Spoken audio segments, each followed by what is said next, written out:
Ezekiel 25:17. The path of the righteous man is beset on all sides by the iniquities of the selfish and the tyranny of evil men.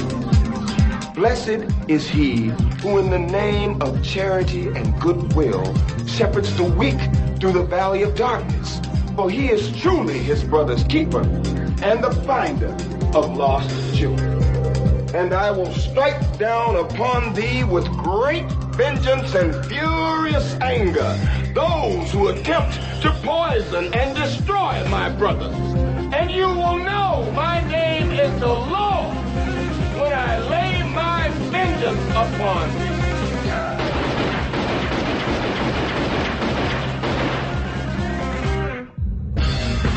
Only a Carpathian would come back to life now and choose New York. Tasty pick. Bonehead. We were every bit the force. We live, we breathe, we sweat, we paid the price to be the best. Never been about the boys in the office. The boys that have gone out there night in and night out, doing everything they could to be the very best at what they chose to do in their life.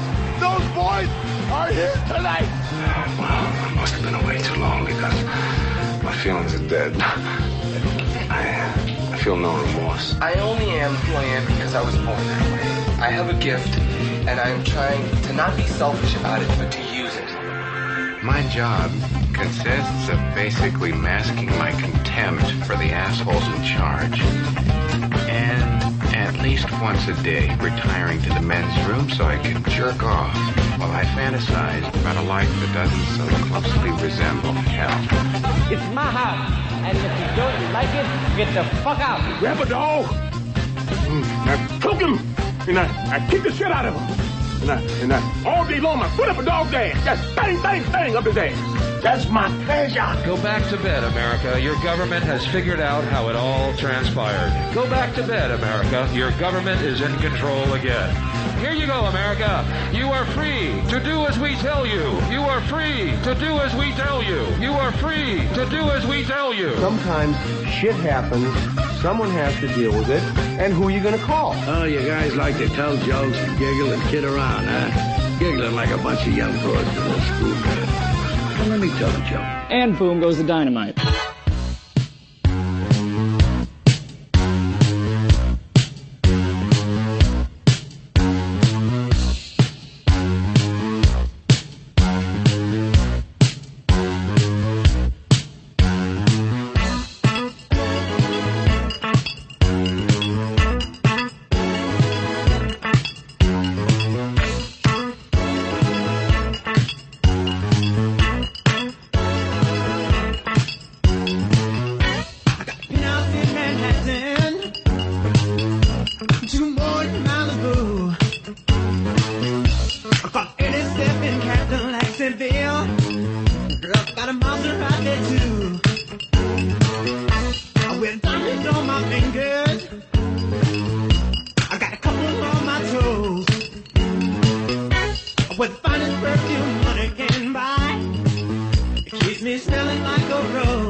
Heaven knows it.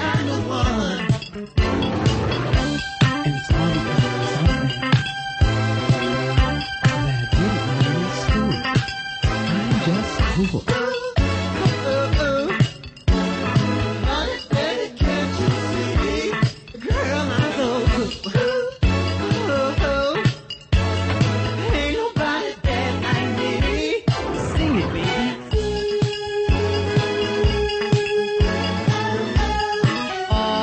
It's the Ron and Fez show.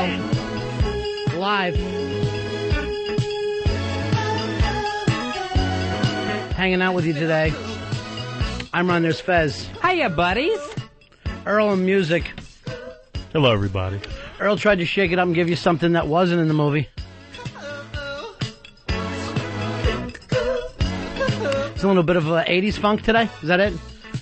Yeah, this is like their first big hit. Synthesizer funk? Synthesizer funk. All right, Ron and Fez show, 866-RON-0-FEZ, 866-RON-0-FEZ. The big announcement today, congratulations to O&A for shocking the world. It basically is like Cassius Clay right now. Shocking the world, taking Sonny Liston down. Nobody thought this one could happen. Fez, you were over hanging out with the boys today? Yeah, part of the XM entourage over at Free FM. Just hanging and banging, enjoying myself. Hanging with Joe Hollander and Mark Chernoff, Tom Chiasano, all the CBS guys. Having a great time over there. Were you throwing a little salt on their crow, or did you just let them enjoy themselves? Did you make it feel like it was their idea? I tried to let them enjoy themselves, but there's a little gloating over here on the XM part of it. So just enjoying myself. All right, 866-RON-0-FEZ, 866-RON-0-FEZ. Earl, you were in-house too today? You were hanging out? It was like old home week. Every corner you turned into was somebody you knew or you worked with. Yeah. Who did you run into? I ran into Al Dukes, I ran into Punchy, I ran into Stifler. To see Al Dukes go into the dump room when O&A went on Free FM and XM at the same time. Isn't this what got us in trouble in the first place, Al Dukes in the dump room? Yeah, and to see him walk into the dump room at Free FM, unnerving to say the least. You know, I caught them for home. I had actually set my alarm for 9 o'clock, so, I heard their intro music. When they come on, I was literally cracking up I'm saying, I don't know what they look like. I mean, I know what it's like when you go into a situation, new day thing. So basically, I would think, you're pissing on yourself when you're in that mode. But listening, there's no possible way you know. I was laughing going, they are so confident and so cocky walking into that room after all those years. Like they own the room. Just walking on it. No, and it's really just, even if they weren't our buddies and we weren't all pulling for them, it really is a radio history because I cannot tell you, over the last several years, how many people told me, and Fez, O&A will never be back on radio again. They'll never be on terrestrial radio again. There was never one person outside the little group, but there was never one person like at another radio station, anybody in any of the companies who said, who even had the thing of, you know what, time will heal things, and if you stay the right course, things will work out. Not even a long shot. Earl, do you even know one person, one suit? No, not a one. I mean, I know people who said, well, if I was the one running things, I would have handled it differently. I think that you would have been able to do this and that and blah, blah, blah. But people would tell us time and time again, they will not be on the radio again. I cannot tell you the kind of money you could have won, the odds you would have got that show ever would have taken place over there today with CBS. Yeah, constantly told that there's no terrestrial radio company that would ever take a chance again, that would even consider it. I was told they wouldn't get on satellite. I was honestly told that by people in the business that satellite was not far enough in space for them to be able to put that thing behind them. So, no matter what you have to think, and obviously there's a lot of people who are playing the game of, well, this is not a good move for either XM or CBS, and this just proves blah, blah, blah. No matter what way you want to play and keep the spin and go, you still have to go back now and say, I didn't see this one coming. And I know other people going, well, you better set your calendar, all that shit, blah. It doesn't matter. The fact is, you got to give these guys credit for willing themselves back. And for, let's face it, not making, not act like they were carrying a cross around for the last several years. Hanging with Eric Logan from XM today, and that guy just walking on clouds today. Is that right? Had his new suit, his new boy haircut, and just walking like $1 million today. So he felt good about the move. Yep, he felt very good. He is very excited. Well, it's nice. That's good. Now, see, I have some people at the other stations that are saying, well, this is not necessarily, I'm sure if I was on the other side, I'd be spinning it in a different direction, too. But the fact is, and it's going to be a tough gig that they've got going for them. You know what I mean? Like, it's really tough hours, but how could they not take the shot? How could they not go, you know what, let's just do this and make history? And it really is history. Unbelievable. Way to go, boys. All right, 866-RON-0-FEZ, 866-RON-0-FEZ. Early, did you happen to run into Lisa Orban over there? I heard O&A mention her. Yes, she was there. She was one of the first people we saw when we got there. Did she have any crosswords for you? Because you were spreading a rumor about her. Well, not me, but... Yes, that's the one I got it from, so you're part of the spreading. I didn't say you made up the rumor, but when we were coming back to New York, Fezzy, somebody gave... and she works sales. She used to work sales with us before. But Earl had told me some story that she was with a friend of ours. They had moved in together. They were, and then she was going to follow him to his new location. And I'm not going to say what name he gave me because everybody knows that name, right? So when I talk to her, she calls up, "Oh, you're coming back to New York." And I go, "Hey, yeah, I guess I'm just going to be missing you because you're heading out to the other coast, right?" She's like, "What are you talking about?" I go, "I heard that you," and and I'm saying this all like it's a pleasant thing. She starts flipping out on me. I hadn't even talked to her in years. Where did you hear that from? And suddenly it turns into that thing where it's Pulp Fiction, and I'm telling her that Tony Rocky Horror gave her a fucking foot massage. He got thrown out the window. Where did you hear it from? Yeah, when Earl told us that rumor, Earl had details. Yeah. Yeah, it wasn't like, hey, I just heard this. It was pretty much a nice long chapter he gave us. No, I want to prefix it. I said, I don't believe this is true. You didn't say that to me. No, you did not. Either. You're a lying son of a bitch. I said the last thing I heard. You told me like it was just matter of fact. I swear to God, I said that is what I heard. I don't believe it, but I'm sorry, Lisa. All right, 866-RON-0-FEZ, 866-RON-0-FEZ. A lot of people have asked us about the show we did on Friday, which, by the way, Fezzy, I haven't been out of the house since Friday. Weather really wasn't permitting in New York City. I am living like a sober junkie right now. I basically just hole up in a tweaker pad all weekend watching movies and didn't walk outside at all. So, but I checked my emails and everybody's asking us about the crazy Gail O rant when she was on that's Polo's wife, on the phone with the kids the other day and bringing up God knows what to them. We had Jonah Bobo in the studio. He's a young friend of mine, 9 years old. He's does movies, That's does really voiceovers. Uncomfortable when you say I have a 9-year-old friend. Well, I'm also friends with his parents. Yeah, you grew up with his dad, and now this little kid that you've known, it turns out to be a movie star.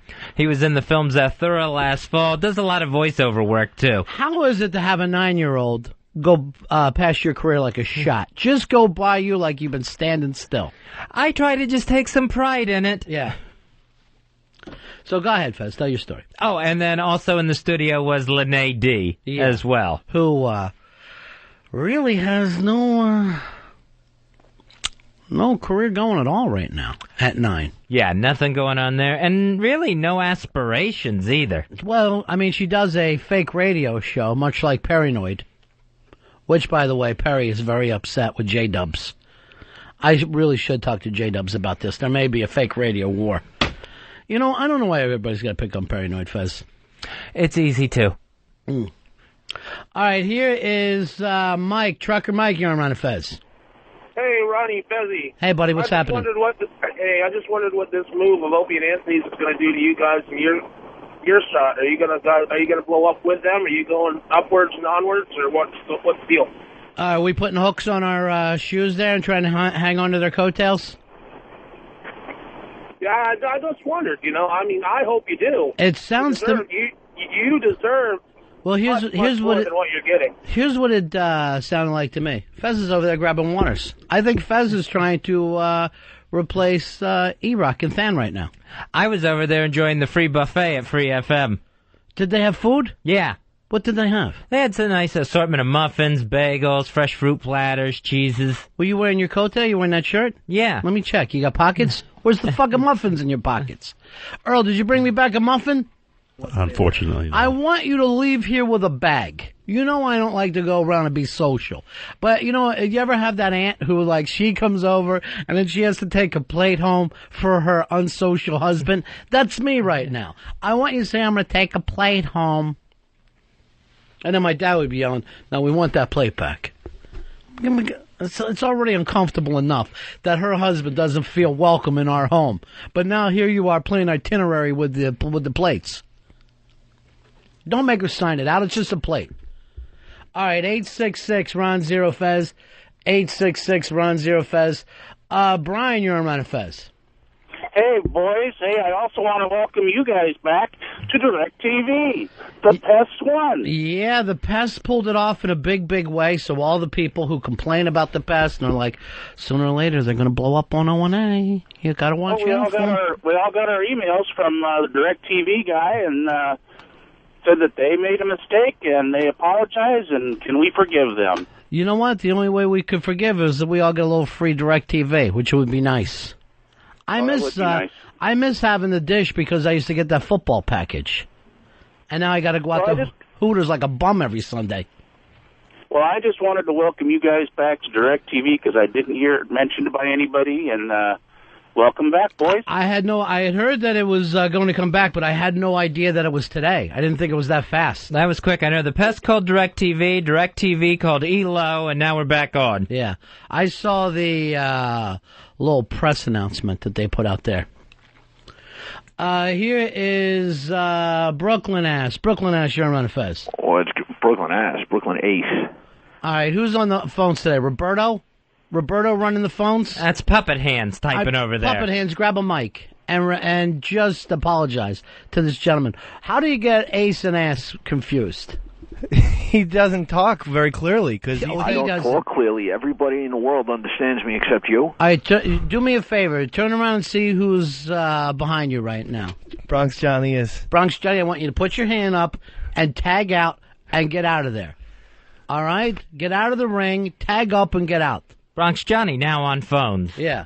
You rock, Ronnie. All right, I apologize, Brooklyn Ace. What can we do for you, buddy? Hey, listen, you guys realize that Lene is on her way to a Gel O lifestyle the way that her dad's treating her, walking around nude in the house and shit. She is on her way. We did not have a chance to talk to her dad the other day, and I know he was waiting for the Greek Easter Bunny to show up over the weekend. For some reason, they get snail mail for their Easter. I don't understand what the Greeks... You guys got to get rid of Mikey D. You're better off just bringing in Lene. Well, later, guys. All right, see you later. Lene does seem to be the star. Let's play some of that. So we got two little kids in here. As we are talking to them, we were trying to do an interview with Paul Oaf, trying to find out the movie reviews. And his wife was screaming and then jumps on the phone with two 9-year-olds, right? Exactly, with Lene and Jonah Bobo. All right, this is the way that she is talking to him. Go to the first one where she's explaining life to the kids. I don't know why you're crying. You must have, by the time you reached your age, to realize that this is a horrible world. So why are you crying?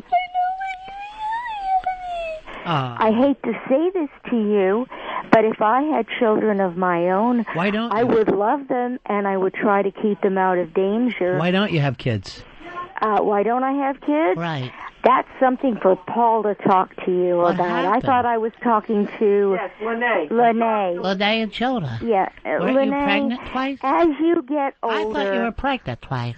more and more things happen that make it harder and harder for you to be a decent person. And there's going to be a lot of things that you can't control. You need to pay attention to what people are telling you now so that you're prepared for the future. Because believe me, you'll have good days, but you're going to have bosses that are total. I want to use the word. I don't know what to say to you, Lene. I mean, Why if I didn't you had carry children, full term? I would Why didn't you lock carry them full term? in the house. I would lock them in the house. And eat them? So I love children and I love dogs. Soup. But what I don't love is people doing this to young children, perpetuating some sort of thing that we're supposed to believe that the world has a rosy color. I do not like that. I think people and children should be told the truth. This world is dangerous. It's time to stop screwing around and face the fact that you're a little person, you're going to grow up, and it's going to be hard. There's going to be good times, but if there are going to be good times, you have to be completely brave and solid. And you have to ignore the bad people. And that's it, Renee, that's it. That's the only way to survive. You have to be strong. If you're not strong, you're going to get buried. And someday you're going to turn 40 and say, what happened? What happened? My dad's All of a 41 sudden, he's still my buff. dreams didn't come true. Oh, he's not. What am I going to do now? He's 41, I swear. Yeah, so you know what? I want to be kind to you, but I don't believe in being kind to spare somebody from knowing the truth. I very much like the fact that Paul has let me talk to you, but I can't sit here and tell you nice things. All right, so there you go. She just says to 2 9-year-olds, life isn't going to be what you think it's going to be. And she's taking the responsibility of setting these 2 kids straight right now to quit fooling around. You're little people, and the world is dangerous. My favorite thing she says to the 9-year-olds, someday you're going to wake up and you're 40, and that's it. When you're 9, you can imagine being a pony with wings before you can imagine being 40. I remember when my dad used to say, when I was a kid, and in the back of my mind, I always felt like he was lying. I always just felt like, nah, you were always an adult. She is obviously the worst person walking the planet Earth. People should be questioning the president. Why hasn't he gone after Gail O instead of Osama bin Laden? She's somewhat bitter of a person. All right, let's pick it up here, Earl, as she's talking to the children. Which one you want to talk? I guess the way you have it set up with the second one. I'm only guessing. Okay, here it is. Paul is very much, even as an adult, very much a child. Right. Which makes him on one end a very nice person to be around because he doesn't take things seriously. But when somebody drops you off at the Bronx abortion... All right, that's not the thing for the kids to hear about. Well, but you know what? Maybe the kids need to know this. No, not at 9. No, why not? I mean, I'm married to a man who forced me to have 2 abortions. All right, this is not for the kids whatever. to hear. You know what? I know, children. Take off your headphones. Yes, take off the headphones and run away. Oh, God, I just saw Michael Jackson on TV. I know. Jeez. All right, here is a woman explaining to 2 9-year-olds that she was in a forced abortion situation twice. This is how hard the world is. And these kids have to know this. According to her, this is the information, the wisdom she has to pass along to the 2 children. I don't know how we have this lined up. Do we have when she drops the F-bomb on them? Turn around and look at the redhead. You guys are a team, right? Working together? You got it all lined up? Yeah, here's one of the first of these several F-bombs she dropped. He can't tell the fucking truth. All right. There's kids in here. When you're married to a man who drops you off at the Bronx abortion clinic. Which just sounds like a lovely health facility. He forced me to swallow lion razors. I bled for days. Underwear stained. Can I get you kids a cookie? And she's saying the kids need to hear about this. Just such a wicked, wicked old witch she is. Now, you had to take those kids home. How did their moms react with that, Fez? Well, when I got Jonah to his house, he immediately ran to his mom and said, "Hey, Paulo, okay? Well, his crazy wife got on the phone, and she started cussing, and so I had to explain it all right from the beginning, because the kid was just so excited that he got to hear an actual insane person swearing at him. Mommy, what's an abortion? Because he has that funny little voice. So the mother was like, and then what happened? So she was trying to get a feel for what her child went through with this crazy witch woman, and I'm trying to explain to her that Jonah was safe at all times. You were lucky they didn't slap the cuffs on you. That she never made it actually into the room. She was just on the phone with her son. Yeah, but I did email Galo where those kids live. Oh, that's scary. I felt I had to. She'll be looking for a recipe for children cacciatore. She's like a guardian devil, just following kids around and telling them horrible things. Just a Pall Mall hanging off her lips. Let me tell you something, kids. When they put you up in the stirrups and that vacuum hits your poonie, you don't know whether to shit or go blind. I ended up closing one eye and farting. Anyway, can I get either one of you another Budweiser? Oh, she's hideous. Fortunately, she's not one of those people they'll take like on Nick at Night or something, like with those Linda Ellerby specials, where they have someone come on and explain tragedies to kids, like what happened on 9/11. What's the name of that show? Nick at Night. Never heard of it. Oh, it's Nickelodeon. Really? Yeah. Earl, you ought to watch Nick at Night. Be perfect for you. And every now and then they have Linda Ellerby on. Anytime there's a national tragedy, she has to explain it to kids. I had no idea. I didn't know she was still on. She used to be on like that overnight program on NBC, right? Oh, yeah, she was on there. That's the last time I saw her. It was like a decade ago. Now she'll only do those Nickelodeon specials when something comes up. She doesn't work any other time. Not that I see her anywhere. There's a national tragedy. The shuttle blew up. Get a hold of Linda Ellerby. Get Ellerby in here. Darren, you're on Ron and Fez. Ron, You mean to tell me you let Fez take a 9-year-old boy home by himself? Do you understand the dangers that is entailed with that? What little boy doesn't want to take a dick ride every once in a while?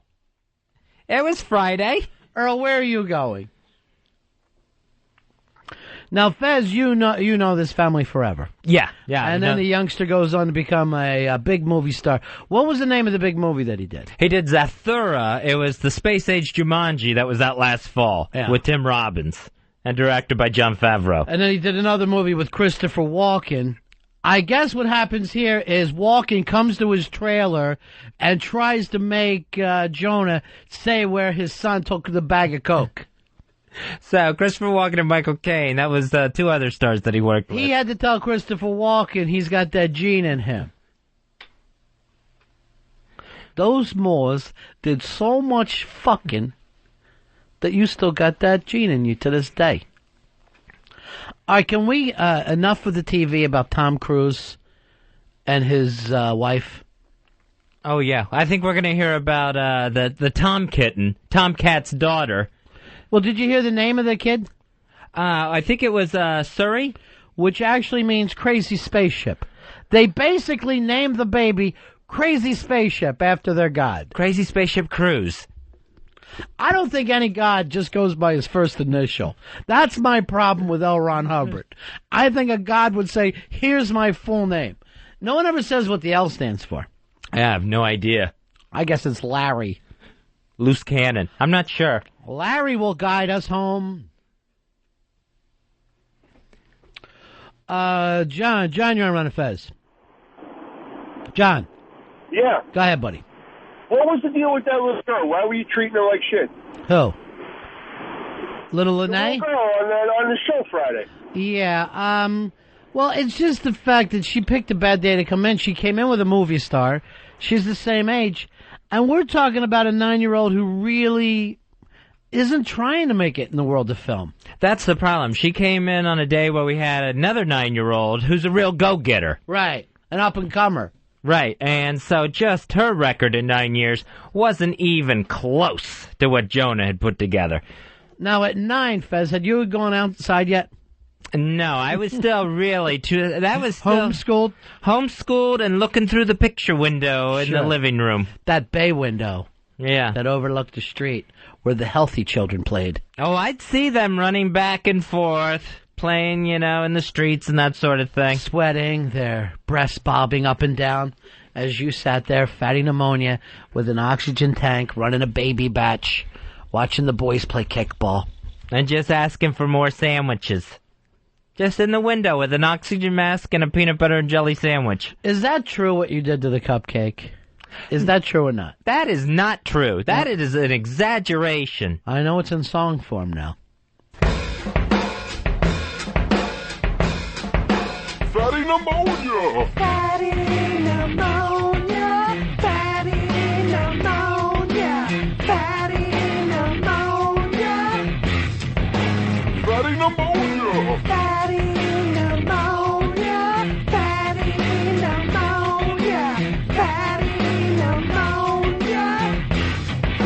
Fatty pneumonia! Fatty pneumonia never left the house. All the neighborhood kids used to scream and shout. Hey! Look at Fatty staring out the window again. Fatty always had food, but he never had friends.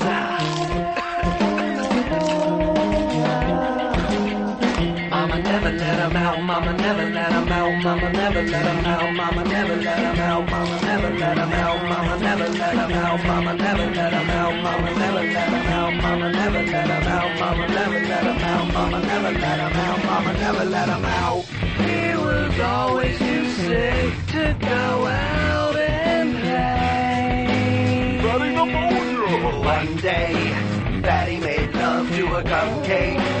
Fatty pneumonia! One day, Fatty made love to a cupcake. Fatty pneumonia! Fatty made love to a cupcake. Fatty pneumonia! Fatty made love to a cupcake. Fatty made love to a cupcake. Fatty pneumonia! So that's what the kids that used to call you fatty pneumonia? Yeah, a lot of times they'd come up my front yard and just kind of join hands and sing that song at my window. So it's because you were overweight and then also very sickly? Yeah, I was quite obese as a child, and that brought on even more health issues. Right. So I could never go outside. I was always catching colds, catching pneumonias, viruses. Sometimes neighborhood kids can be just so spot on with their names. I mean, they just cut to the chase. I thought you were going to say cruel. All right, what is it, Eastside Dave? You said you have something you want to plug. I'd just like to congratulate our friend Jersey Rich and his now wife, Helen, on getting married this past weekend. Yeah, he got married over the weekend, huh? Got married in North Jersey somewhere. What's his wife's name? Helen. Very nice name. And we had Crankcase, a couple of members of Crankcase were there. It was a great party. Who was all there from the Case? From the Case, we had GVAC and Mikey D and Lene and his wife, Helen of Troy. Helen of Joy. Sorry. I forgot that was her name. I forgot we used to call her Helen of Joy. And the D's didn't stay for the reception. They were there for the wedding, but they didn't want to be there for giving out presents. Some weird Greek Easter clause. Yeah. That Mikey D was telling. They believe in slow bunny, where the Easter bunny's very, very slow. I guess that they believe that Christ rose, but he had a hard time rolling away the stone. It literally took him 2 weeks to claw his way out of there. Let me out of here! Mikey D looked interesting. You know, Linnae, very well dressed. Let and me guess, everything Mikey D did the thing where you pull the hair back, and it's kind of like a biker at court, you know, for the long hairs. They'll put on the black suit, then they pull the hair back like it is a haircut, but it's just really greased down. There was at least 5 different people with that kind of jersey look Sure. like that. But I've been to that funeral many times where everyone tries to be as respectful as possible, and everyone's almost wearing a bun. Sorry to hear for your loss. Well, just let me know if your lawyer can get you off or not. Their formal hair. But, well, Mikey wasn't one of them. You know, he had the hair, but he had a nice suit coat, then leather pants and cowboy boots to a wedding, to a church where everyone was getting dressed up. Yeah, well, either that and then he was leaving to do his Poison cover band that he had going for him. So it was a nice time, nice reception. It was a really wonderful reception, great cake, everything like that. Oh, great cake, good. We were on the dance floor a little bit. I hurt my ankle the night before, so I couldn't do too much dancing. But anyway, I had a great time. I sang. Good. Let me guess. You were the drunk Irish guy who had to hit the Danny Boy gimmick. I would just like to show up somewhere where there's alcohol that an Irish guy doesn't have to slam Danny Boy down everybody's throat. Which may be the worst song of all time, for as good as the Irish people think it is. What is that song even about? A guy's son is going away to be in war, and he acts like he's going to be dead before the kid gets back. I don't know. I've always tried to study the lyrics. It's like it's raining and the sun is shining and stuff Yeah, but I think what he's saying, the boy is going away, but when he's saying to the kid, when you get back here, you'll be coming to my grave. So it's bad enough. Let's figure if this was in today's time. If the kid was going to Iraq, the old man, the last thing he says to him, I'll be dead before you get back. Like, way to make it about yourself, Mick. Way to be here in the center of the universe. And what war was it, now that I think about it? I mean... Who do you think? England. Constant fighting, that IRA. They thought it was a war. The English saw it as terrorism. Well, it's a very sad song. I mean, now that I really think about the lyrics, the way you pointed it out, it's kind of gloomy. So why sing it at every celebration? Oh, you Dave? never noticed that people are crying during this song? Especially the drunk who's singing it, where he's got that single Danny Boy tear going. That is one of the songs, Fezzy, I would like thrown in the vault, never to be heard again. Oh. Just put it away. There's some songs that we've heard enough. Not from my throat, Mr. B. Yeah. Not from, I sing it very nice. I have that very kind of Irish opera sound to it. Yes, everybody acts like suddenly they're an Irish tenor. Instead of being from Brooklyn, oh, come ye back. I'm like, you never say ye. Why are you singing it now through your tears? Why are you doing that? Earl, do black people have a song like that, a sentimental song that they sing from time to time? We shall overcome. Oh, yeah. Another one. I've heard it enough. Let's put it away. Put it in the rock vault, like the Disney vault that they have, Fezzy, where they'll release a DVD and then they throw it back in the vault for 14 years. Not to be unsympathetic to Katrina victims, but haven't we heard enough of When the Saints Come Marching In? That is a song that was really even overdone before we got to the Katrina situation. Overdone. Way overdone emotional song, especially by the Blacks. Amazing Grace. It's over for that one. Yeah, I've had it too. A lot of spiritual songs, I think I've just heard enough. And just to show that it's open to everybody, this national anthem, who somebody screwed up again the other night at the Jordan Classic. Did you see this on TV? Mm-hmm. Where the guy tries to sing the national anthem in Madison Square Gardens. Fucks it up, doesn't know where he's at. This happens more with that song than any other. The national anthem doesn't work. And some president needs to stand up and say, we have a song that doesn't work for our country. It's got to be getting screwed up more than it's sang correctly. Because it's just too difficult. It's a rough song. Yeah, I mean, not only that, I prefer God Bless America. It's simple, it's quick, it's to the point. And then, Star Spangled Banner, you ever read the words to it? It's just Well, it goes on for a lot of different stanzas than we really even sing, right? Remember, like, when you're in like, third grade, they'd make you sing the whole thing, where they would have the extra words were up in the right-hand corner, and you'd have to figure it out on the 2, 3, 4. Here's John. John, you're on the Ron and Fez show. How you doing, buddy? Hey, John. Hey, boys. Hey, buddy. Chet and Earl's, one of his ballads would be Swing Low, Sweet Chariot. Earl, do you guys sing that a lot when you get drunk around the house? No, we don't sing sweet. What do you do, Early Run DMC? No. What do you do, Tricky? No, actually, oddly enough, when everyone was drinking heavily, it was a lot of Teddy Pendergrass for some reason. Well, yeah, well, Teddy Pendergrass, I'm not ready to put in the fault. No, I'm not. Teddy Pendergrass is perfect. But drinking songs and Teddy Pendergrass do not go together. Was your mom dancing with your dad in the living room, telling you, "Why don't you go to bed? It's special time for the parents." You don't have a true that way. Here's Fernando. You're on Ron and Fez. 1519, guys. Way to go old school for us. How about good old Feliz Navidad for the Spanish people? For the Spanish people, yeah, way overdone. Way overdone. I've had it with that song, too. Can't have it. Put that in the Danny Boy vault and lock it away for 14 years. That'll put Jose Feliciano completely out of business. I don't think he did another song. Isn't he dead? I thought he was still around. Or was it just his eyes? His eyes are gone. Isn't that Richie Valens? No. Who did Feliz Navidad? I'm serious. Jose Feliciano.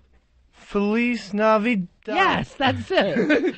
There's not two Feliz Navidads. You fucking racist. You can't tell two Spanish people apart. I'm pretty sure Richie Valens at least did a cover. No, he didn't. He had nothing to do with it. His plane went down in like 58. The Right. song didn't come out till like 1970. No, that seems hard to believe. Feliz Navidad's only been around since 1970? Maybe late 60s. I think Eastside Dave actually just tried to sing Feliz Navidad to the La Bamba tune. What did he miss sing the other day? Oh, he didn't even know Beatles songs. He did not even know Beatles songs. That wasn't me. That was John Lennon's Ghost. Oh, I'm sorry. I get confused. Nick, you're on Ron and Fez. Yeah, what's up, buddy? Yeah. Every wedding you go to, all the girls get up. That horrible I Will Survive song. If you take that away, what are the divorce cows going to have for themselves? That is the all-time divorce cow song. Yeah, and everybody's got to sit there and watch them sing together, and they're all offbeat and drunk and with their shoes off. Yeah. Yeah, I don't know about karaoke. I can't. I don't see the allure. Come on. Sorry. Go ahead, bro. Come on, Eileen is that because that caller, I don't know why, they're totally different songs, but the same headspace. Drunk, on the dance floor, people taking their shoes off, and everyone thinks they're in some kind of old party or something. Come on, Eileen's another one. I never thought that Come On Eileen was well known enough to be one of these standards. Amazing Grace and Come On Eileen. I don't see it being in the same thing. Why don't you pick out I Will Melt For You? Where are we going with your anti-1983 act? People don't know Come On Eileen? Yeah, they do, but not in the same vein where you hear it a lot. Maybe if you're catching that VH1 Classics, you're going to sing Come On Eileen.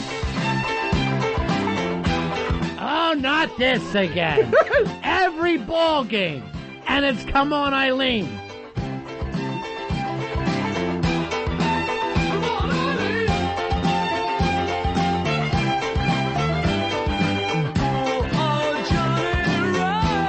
Yeah, I don't see it as being overdone.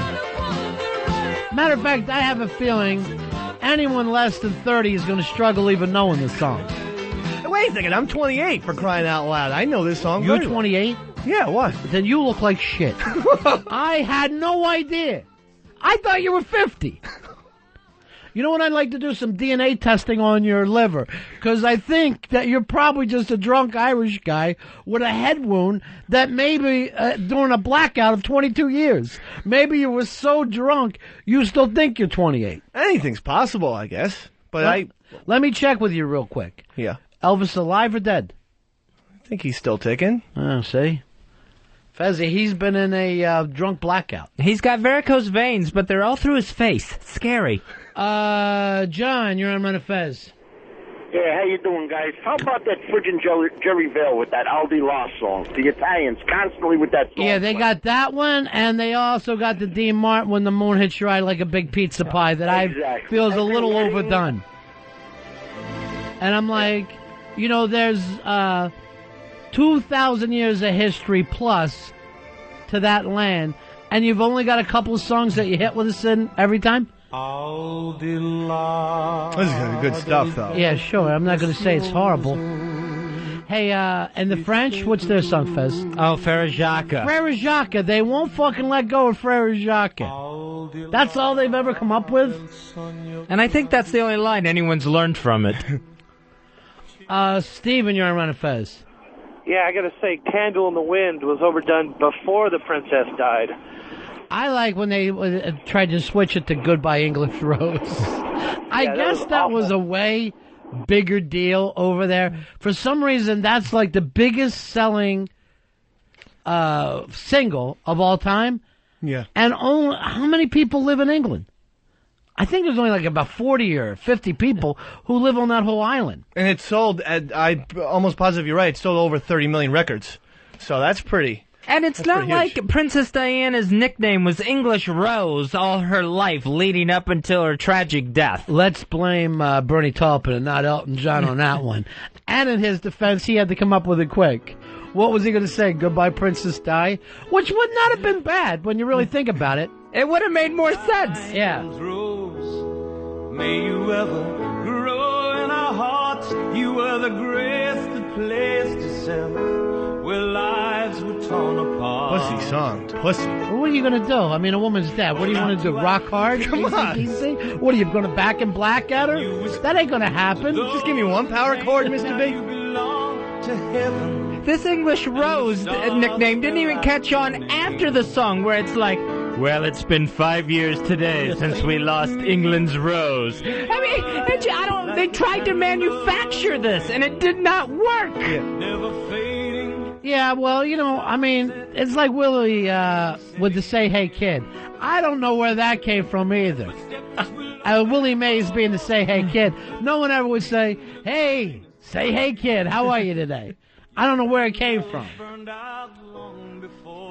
Well, didn't the Giants broadcaster, didn't he used to say hey a lot? Like that was his home run call. Say hey. Then there's no way that you're 28. That you're sitting here and you're remembering shots that Willie Mays hit. You've got to be 50 if you're a day. Eastside Dave's nickname was Grandma Walton. It was tough. It was tough back in those times, let me tell you. So what song did you sing at the wedding? For real, I sang Rawhide. And there was a couple people who liked it, but it did not pop the way I had anticipated. So glad I wasn't there. You were trying to do the Blues Brothers gimmick? Yeah, the Blues Brothers Bar 9 type thing that I usually do. And I like to sing Rawhide, and, you know, because I believe Wait I a minute, I was at Bar 9. I never saw you sing Rawhide. I sang Rawhide 3 or 4 times with Brother Joe. To yourself? No, to people. How did it go over there? Not so great. Not everybody watches the Blues Brothers movie every day. But I can do it real fat, like the ride him in, hit him out, ride him in, hit him out. You know, you want to do it for us now? You want to sure. this Rawhide? I'd love to. Earl, do you have it? Do you have the Rawhide theme? No, we don't have Rawhide up, believe it or not. You can do it a cappella? Sure, Right. I can. Go ahead. Sure. Because I had to on Saturday. The guy's like, I don't have Rawhide, the DJ. All right, so you're all fucked up, I guess, at this point, where you're walking up to the DJ. You got Rawhide. I want to try to... And it's not like anybody knows you. You know... You don't know the families, right? No. So you know GVAC, and that's it. That was it, because since Mikey D didn't go to the reception, I knew GVAC. Oh, and the lead singer of Crankcase. All right, here's the thing. When you cough, not directly into the mic. Okay. That's the new thing for you. Here we go. Yeah. Rollin', rollin', rollin', keep them doggies rollin', keep them doggies rollin', Rawhide. Rain and wind and weather, hail them forever, wishing my gal was by my side. All the things I'm missin', good victuals, love and kissin', oh, waitin' at the end of my life. Move 'em on, head 'em up, move 'em on, move 'em on, head 'em up, Rawhide. Cut 'em out, ride 'em in, cut 'em out, ride 'em in, Rawhide. Yeah! All right, that show was on the air in 1958. Why is that the theme that you know? I'm just so embarrassed for the bride and her family, her dad, who probably had to pay for this thing. I'm embarrassed that the bride married Jersey Rich. She's been getting her toes licked for the last 3 days by that fetish animal. Saturday, I'll be Mrs. Jersey Rich. Helen Rich. If we have a child, we'll name him Buddy. Buddy Rich will be our child. Heck of a drummer. Yeah, I don't get it. So that didn't go over, huh? No, and that was pretty surprising to me because, again, I think I bring excitement with that You did song. bring excitement. And I'll say this, you don't have a bad voice. You're going for that Irish tenor voice. Yeah. You probably should have done Danny Boy, and a couple of grandmothers would have been crying. I just don't remember the line "cut him out" being in there. No, it's in. I think it's in there. Maybe I added that. I always thought it was "move him out." The cattle, not cut him out. What are you cutting the cattle out of? You will? You make them into veal cows into chops, so you have to cut at them, I think. Yeah, but they don't do it. They're not chopping them up out there in the field. I think they were. That's what the butchers would be singing, not the cowboys. Do you know how hard it would be to drive cattle if they were in pieces? Yeah, I don't get it. But anyway, you went out and did it, and you thought it was going to go over big, and it didn't, huh? Well, I did a second verse, so I probably, if I kept it to that 15, 20-second version I just did, it probably went on. But after I did that version, I decided to throw in the second verse, and at that point, people were really sick of it. And it was the stereotypical, couple like spoons on the glass, but besides that, not even applause, nothing. Spoons on the glass, I mean they want the bride and groom to kiss. Kiss, yeah. So not like, oh, that was a really good song. Hey, did you see this? Look on TV. These two churches in Greece, they shoot fireworks at each other, and they've been doing this for Easter, and it's like them pretending they're bombing each other. Nutty-ass Greeks. Yeah, it's been going on forever. And a lot of the neighborhood people want them to stop because trees catch on fire, houses have caught on fire, and for some reason they feel like, hey, this is a great Easter celebration. What if instead of just being churches and loving Jesus, we were shooting each other with cannonballs? Yeah, Easter, the holiday where you play fort with each other. Do they even know? Did they, even give a reason for it? Is it supposed to be symbolic? Something they've been doing for thousands of years. I am not going to sit here and try to, say anything about the Greeks. They invented the reach around. So, obviously, they're smarter than us. All right. I'll take your word for it. Here's George. George, you're on Ron and Fez. George, how you doing there, buddy? Hey, doing good. Sorry, I just cut in on the phone there. No worries. Yeah, I was just wondering if the reception was held at Bob's Country Bunker, and was Dave singing Rawhide from behind a chicken wire fence? It does seem like that's where you got it from, right? That's Absolutely. How you fell in love with it? Yeah, no question about it. Blues Brothers is in my top 5 all time. Top 5 what? Films. For real. It's in my top 5. To you, I believe that it is. What's it right up there with F Troop, McHale's Navy? It's a top 5 film, and that is probably my favorite part in the movie. I like when John Belushi gets the whip. That always cracks me up. Yeah, well, top 5, sure. Fights are colorful sights, and nobody takes a licking when pale faces. Little F Troop theme. Oh, okay. Hey, Laurie, you're on Ron and Fez. Yeah, I just wanted to say, it does say cut them out, and that's they call them cutting horses, like the horses that herd cattle and that. All right, there you go, Fez. You owe east side of what? Cutting horses. An Apollo what, Fez? An Apollo G. Yeah. You know your lyrics there, my friend. Thank you.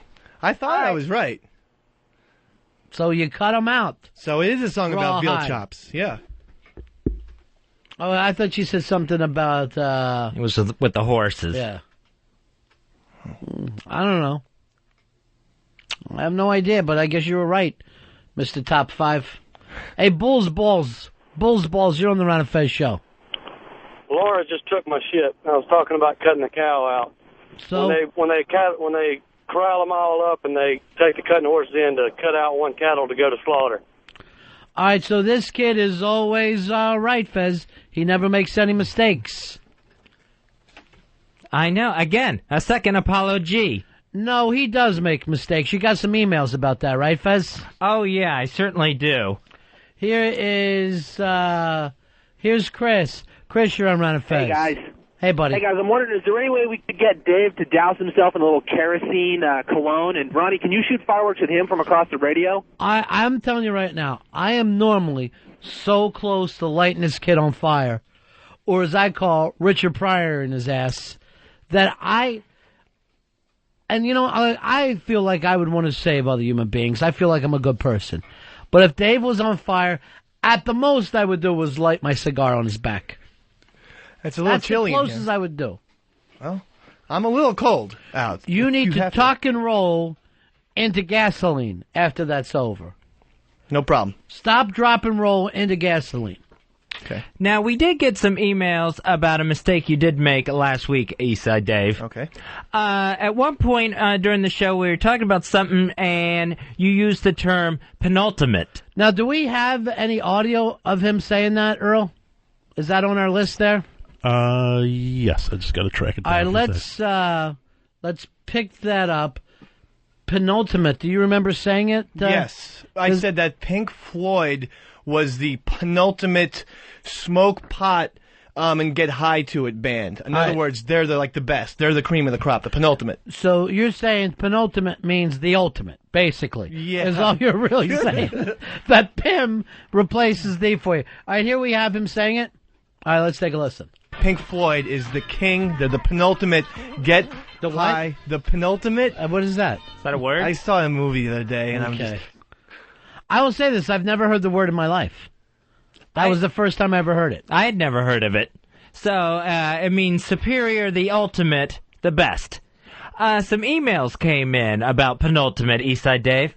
Penultimate is not what Eastside said it was. It means next to last, not ultimate, consummate, or epitome, which he inferred. So you're saying Pink Floyd is the next to last getting high band, last being, of course, Starland Vocal Band. That's the one that you don't want to listen to when you're high. Tell that dummy, Eastside Dave, that penultimate means next to last. I mean, that makes no sense. What do you mean it makes no sense? Who would even invent a word so close to ultimate and then penultimate means next to last? Why make it so close? Tell Whitey, penultimate means second from the bottom, next to last. Now, why would we be getting email over this? Or, believe you, a guy who apparently you said you just heard it in a movie, which I guess is going to be Blues Brothers, your top 5 film. Personally, for me, they're my penultimate film. Penultimate means next to last. What a douche. So that's just a sample of what came in. Again, there's the ultimate, the penultimate. But you don't know this for a fact. You're guessing it. Well, just look at the word, though, Mr. B. I had never even heard of the word before you used it. And that's the gospel truth. And it's... Fez, am I right about this? The word ultimate is in penultimate. Pitch, come on in. You know this word? I don't know the word, but Dave, were you trying to put the pinnacle and the ultimate together and form penultimate? Perhaps I was doing a little bit. Like it was some new ice cream flavor? It's the penultimate. It's the taste of pine and the taste of ultimate. Well, then I would like to invent the word penultimate, meaning... It's not an invention. Somebody already has that word. You've just misused it. It's already out there. Well, I want to give it a redefinition. No, I would let you invent a word. If you want to come in here with super awesome, I'll let you get away with it. But I can't let you take a word that's already used in the dictionary. I'm going to look it up again in the... You didn't even look it up once. You're guessing at stuff. Hey, Ryan, you're Ron and Fez. What's up, boys? Yeah. Listen, Dave, bro. Yes. Pink Floyd is not the number one stoner band of all time. First of all, they're the number one acid band of all time. Well, he doesn't trip. You never tripped, right? No, Dave? I did. Oh, you did? Yeah. Acid, or you hitting the shrooms on us? LSD and mushrooms and pot. Well, pot isn't tripping. Acid and shrooms. It's the penultimate of tripping. Wait, I'm starving. We got any purple Microdot? I could at least eat a sugar cube. All right, go ahead, Ryan. All right. So, who do you really think the stoner band, Dave, stoner band would be? Just for actual grass, I guess. I guess the Grateful Dead. I mean, that seems to be the way of the world. Lazy, fucking around guitar and shit like that. See, they were always too long-winded for me. Who's lazy? The Grateful Dead? Yeah. What they lazy bastards? They do 5.5 hour shows. Why would they be considered lazy by you? Yeah, but they don't jump up and down like Slash and So you like a leaping band? Axl and Slide, like Pete Townsend, always up in the air. You know, you gotta have some movement. It's just Jerry standing in one place for 4 hours. Great. So you think they're the only band that ever stood in place, or not try to put on a show for people? Hey everyone, I'm running over here now, and I've got on cat makeup. Hi, pals. But see, they wanted to put on a show because of the laser lights. So because they couldn't do it physically, they wanted to do it, you know, with the lasers. Dave, you're the penultimate fucking music critic of all time. You know nothing. You'd like a group called Backstreet Boys. They were all over the stage. Going by my definition, Ron, you just gave me a compliment. I just want you to know that. Hey, Ben, you're on Ron and Fez. Yeah, I just wanted to know if Dave, since he gets his words from movies, if he saw Three Amigos and maybe thinks that Infamous is more than famous. Would you say I have a plethora of presents? What they're saying is there's famous and then there's infamous, and he's infamous. Is Three Amigos somewhere in that top 5 of yours? Yeah, that's pretty high up. That's really high up. I will say this, I've never turned the fucker off once in my life. Take the Amigos clothes. You got some singing animals in that movie. Oh, jeez. All the Randy Newman songs are fantastic in that film. John, you're on Ron and Fez. Hey guys, how you doing? Johnny the Greek from NYC. Just wanted to explain why there's fireworks at the Greek Easters usually. Well, these two churches actually shoot fireworks at each other. Have you seen this? Yeah, I've heard about it. It's actually, they used to do it in the old country, and a couple of Greeks that came over continued the tradition until the NYPD put an end to it. Is that right? They kind of treat it like the 4th of July. It has nothing to do with the religion. It's actually more of a nationalistic thing, like, you know, yay, and they shoot off fireworks kind of as a celebration. You know, everyone likes fireworks. Fez was even bringing up that New Year's Eve has become so much more fireworks than ever. Yeah, you see the fireworks stands everywhere leading up to New Year's Eve now, not just 4th of July. Now there's going to be sparkler eggs on Easter. Yeah, it's usually it's more political because, you know, in Greece, the Orthodox Church and the government are so intertwined, so you get a lot of crossover between political and religious themes. So, you know, a lot of times something that kids grow up thinking is religious is actually political in nature that just got worked into the church. All right, thank you very much, John. All right. Peace. That's, I guess that's Greek Orthodox that just had Easter yesterday. And I think they celebrated their Palm Sunday on our Easter. They just have a different calendar. They just think So they're a week behind? I don't know when it is. Sometimes it can be like 6 weeks behind. Where we're into Memorial Day, and they're finally getting around to Easter. I know if they say if the Easter Bunny sees its shadow, then they have 6 more weeks to Greek Easter. Then they would celebrate Christmas on New Year's Day, though. That makes no sense. That happens. Sometimes it's on MLK Day. I don't know about the Greeks. I know the Ukrainians used to celebrate a different Christmas, and I know that because in elementary school, this Ukrainian girl, every year would get fucking dressed up as one and then, like, do the report on the Ukrainian. They bring sour balls, and we had to hear the whole fucking thing every year. There's always a kid like that will just get by on one report, grade after grade. Zabriskie was her last name. Every year, Zabriskie's up there wearing some kind of crazy garb and explaining their Ukrainian, and I'm like, whatever. I got fucking Matchbox toys to go home to. You think I care about your wooden shoes? I don't think they were wooden shoes, but I couldn't really pay attention. We had a kid whose dad had gone to work in Saudi Arabia, had been gone just for months and months, and so all these Saudi things, all these souvenirs and stuff, so every year in grade school we had to see him break out the Saudi stuff. Well, that's great. Well, then in one day his fucking dad flies some planes into our buildings. That's the way they celebrate, Fez. Yeah, not so proud anymore. Here is Dan. Dan, do me a favor and say hi to Fez and Eastside Dave. Go ahead, buddy. Dan, you're on the air, pal. Morning, boys. Hey, man. Just want to say Eastside's a panache, and Nazareth is the #1 stoner band. Thank you very much. Nazareth. Love Hurts. Terrible. What an awful Maybe band. you've never heard Love Hurts before. They wouldn't be good on Ooh, acid, Love Hurts. hot, champagne, fucking chalk dust. There is no such thing as a great champagne band. This is a fabulous champagne band. What about Evelyn Champagne King? She's fantastic. I always thought Blondie would be a good champagne band. Here we go. The best stoner band of all time. Nazareth.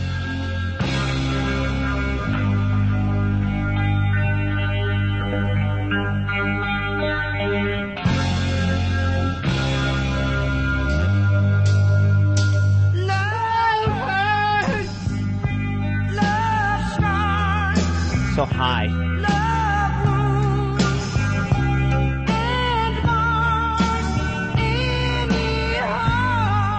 This song makes me want to break the CD case and then open a juggler.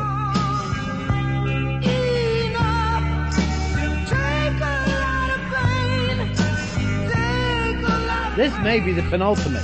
It may be all the way down there with Starland Vocal Band. So you're saying it's a great song? No.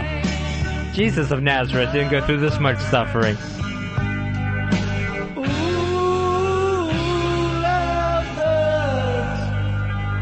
This band actually paved the way for Journey. Fucking Journey would sit around going, man, these guys are great. Nazareth. Hey, Marion, you're on Ron and Fez. Hey, buddies. Hey, buddy. How are you? Yeah, we're okay. What can we do for you, Marion? Well, hi, Fez. And hello, Dave. I had a question for Dave.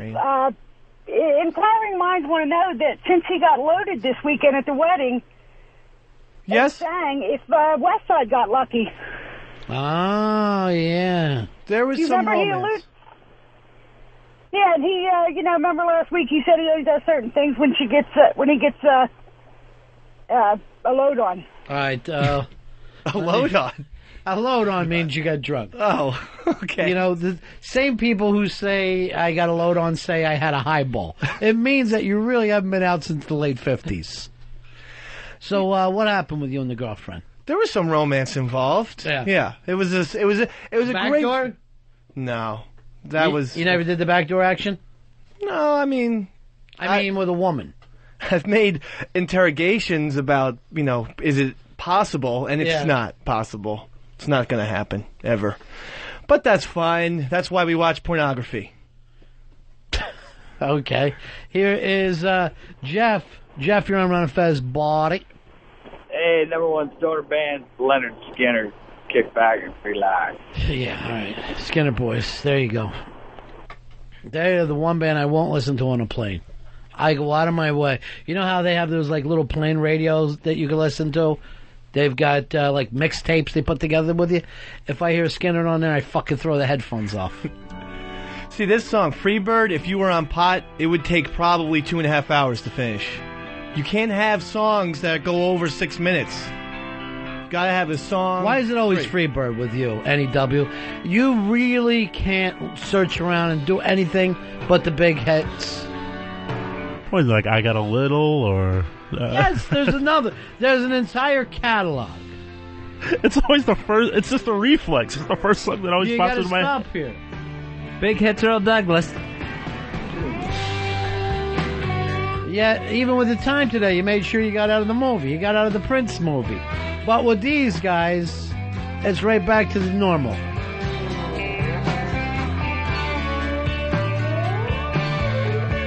Let's take a break here. We'll be right back. Ron and Fez.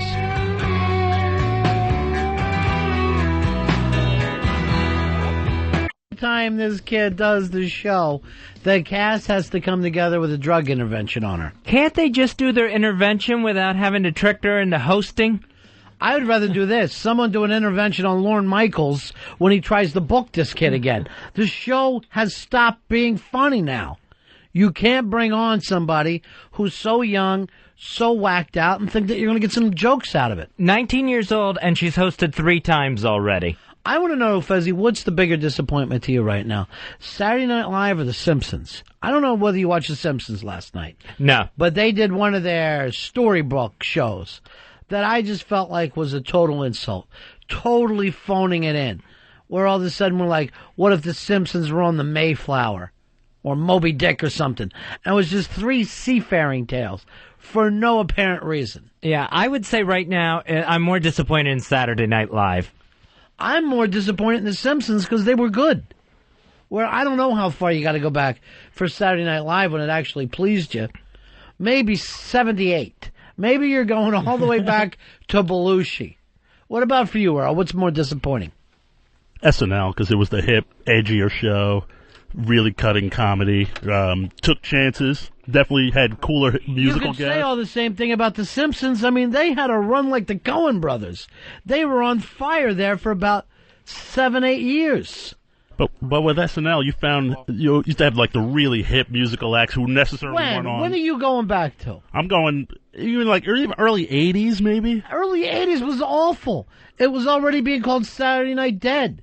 You had Eddie Murphy and nothing in the early 80s. No, but even like with those shows, I think Queen made their first U.S. appearance on there. You had The Clash on there. But you're treating it like it's a musical show and not a comedy show. I mean, but music was a big part of it too. But again, the comedy, even the comedy was just so cutting edge, and then it just yes, became in this 78, 79, it's been a long time since the comedy was cutting edge. Over the weekend, I don't know whether anybody saw LeBron James, triple-double, scores like 32, just an animal. I mean, I don't think Cleveland's going to go much further than what they have so far, Earl, but you got to admit, that was a strong way to open this thing up. What a way to kind of introduce yourself really to the national audience. Everyone, the pressure was on, and to deliver it that big, yeah, it's unbelievable. I mean, he looked like he was playing with kids. He was just outstanding. Barry Bonds finally gets his first dinger of the season. The no steroid Barry Bonds. Let me ask you this, Earl. Any way he's going to get close? I think he'll break it. He'll break it this year. This year? If they ever pitch to him. How many's he got to hit? 6. 6? To Get out I'm of here. sorry. He has 6 to catch Ruth. 6 to catch Ruth. Yeah. And then he has to get 46, 47 to break. No way he hits 46, 47 this year. He won't get it. He may not get Ruth. Yeah, I'll go back. He will definitely break Ruth. Yeah, he's going to break Ruth. Fucking shortstops are going to hit 6 this year. What? I want to just bounce off you guys, is what I want to do. I want to bounce off you guys, that's all. No, I'm just saying, I think he'll definitely catch Ruth. But Randy, you're on Ron and Fez. How you doing, buddy? Big Ass 307, buddies. Hey, buddy, what's happening? I just want to discuss The Simpsons. It's one of those shows that the more you watch it, the funnier it gets. Like, the recent episodes have been pretty good, but as you see the repeats of them in a couple of years down the road, the lines get into your head, and you still laugh just like the ones you... I don't know. Did you watch this one last night? They're always awful when they do something like that. Yeah, it was just really terrible. Biblical stuff in their history, or it's the Lisa episode, but...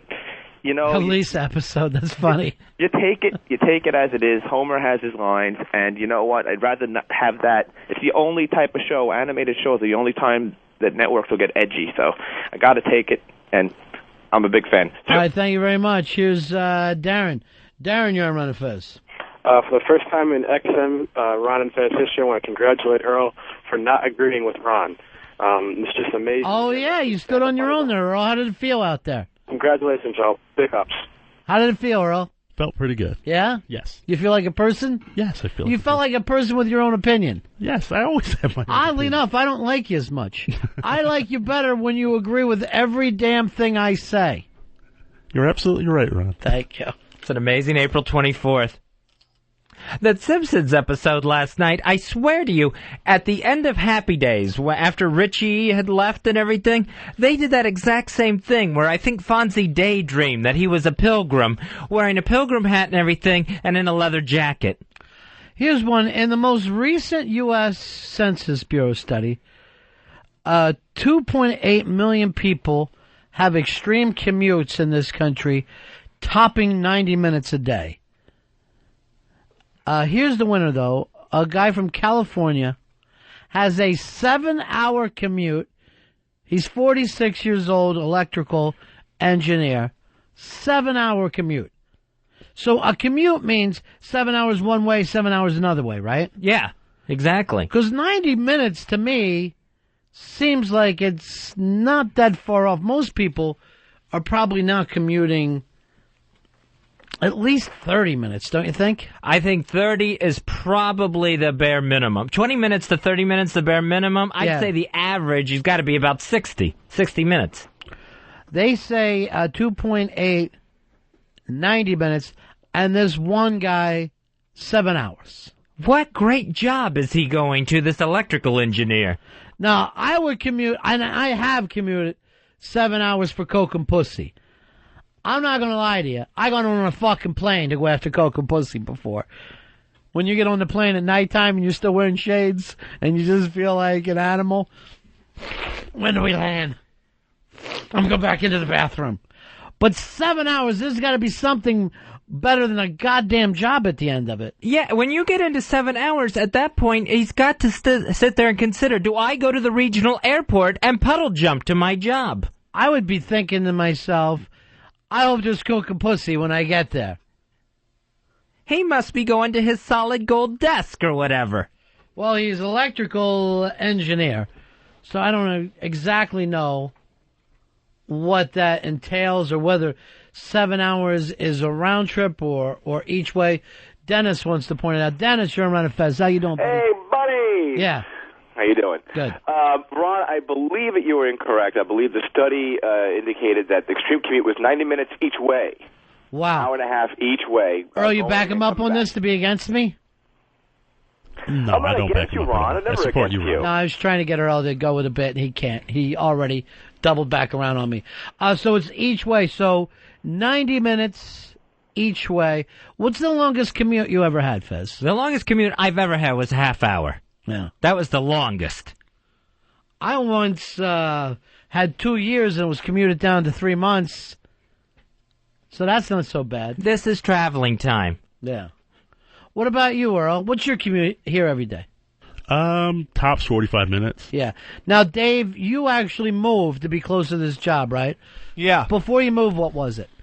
It was about an hour, 45, 2 hours one way. Wow. Yeah, and then it's gone down to about 40 minutes. So, that's quite exciting. What in the world would you do during that 2 hours? I have no idea. The Listen to the radio. It's a good thing for us. Yeah, that's true. The 7 hour guy, my gosh, he could... Get a hotel, 7 hours. That's insane to go back and forth.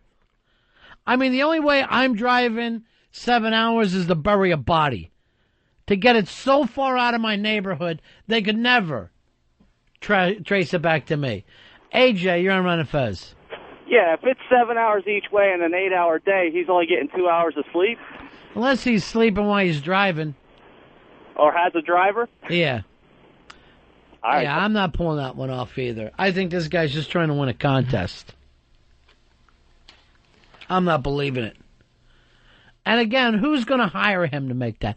What boss is thinking, yeah, he's giving me all the best he has. After 14 hours of driving every day, he gets here and does a damn good job for me. The mileage alone, he's racking up on his car. It's ridiculous. Maybe he's using a rental. Maybe that's where or he's catching a bus. You could catch a bus when it's 7 hours. That'd be like you living in D.C., Fez. That's 5 hours. This guy's a retard. Move closer or get a job that's closer. It's not like they don't need electrical engineers all over the place. What makes an electrical engineer different than an electrician?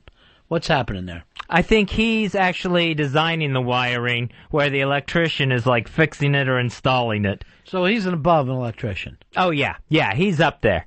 All right. He's designing how everything's going to get wired and how you're going to do it. So he probably is making pretty decent money for himself. He must just love his job. Bingo, you're on Ron and Fez.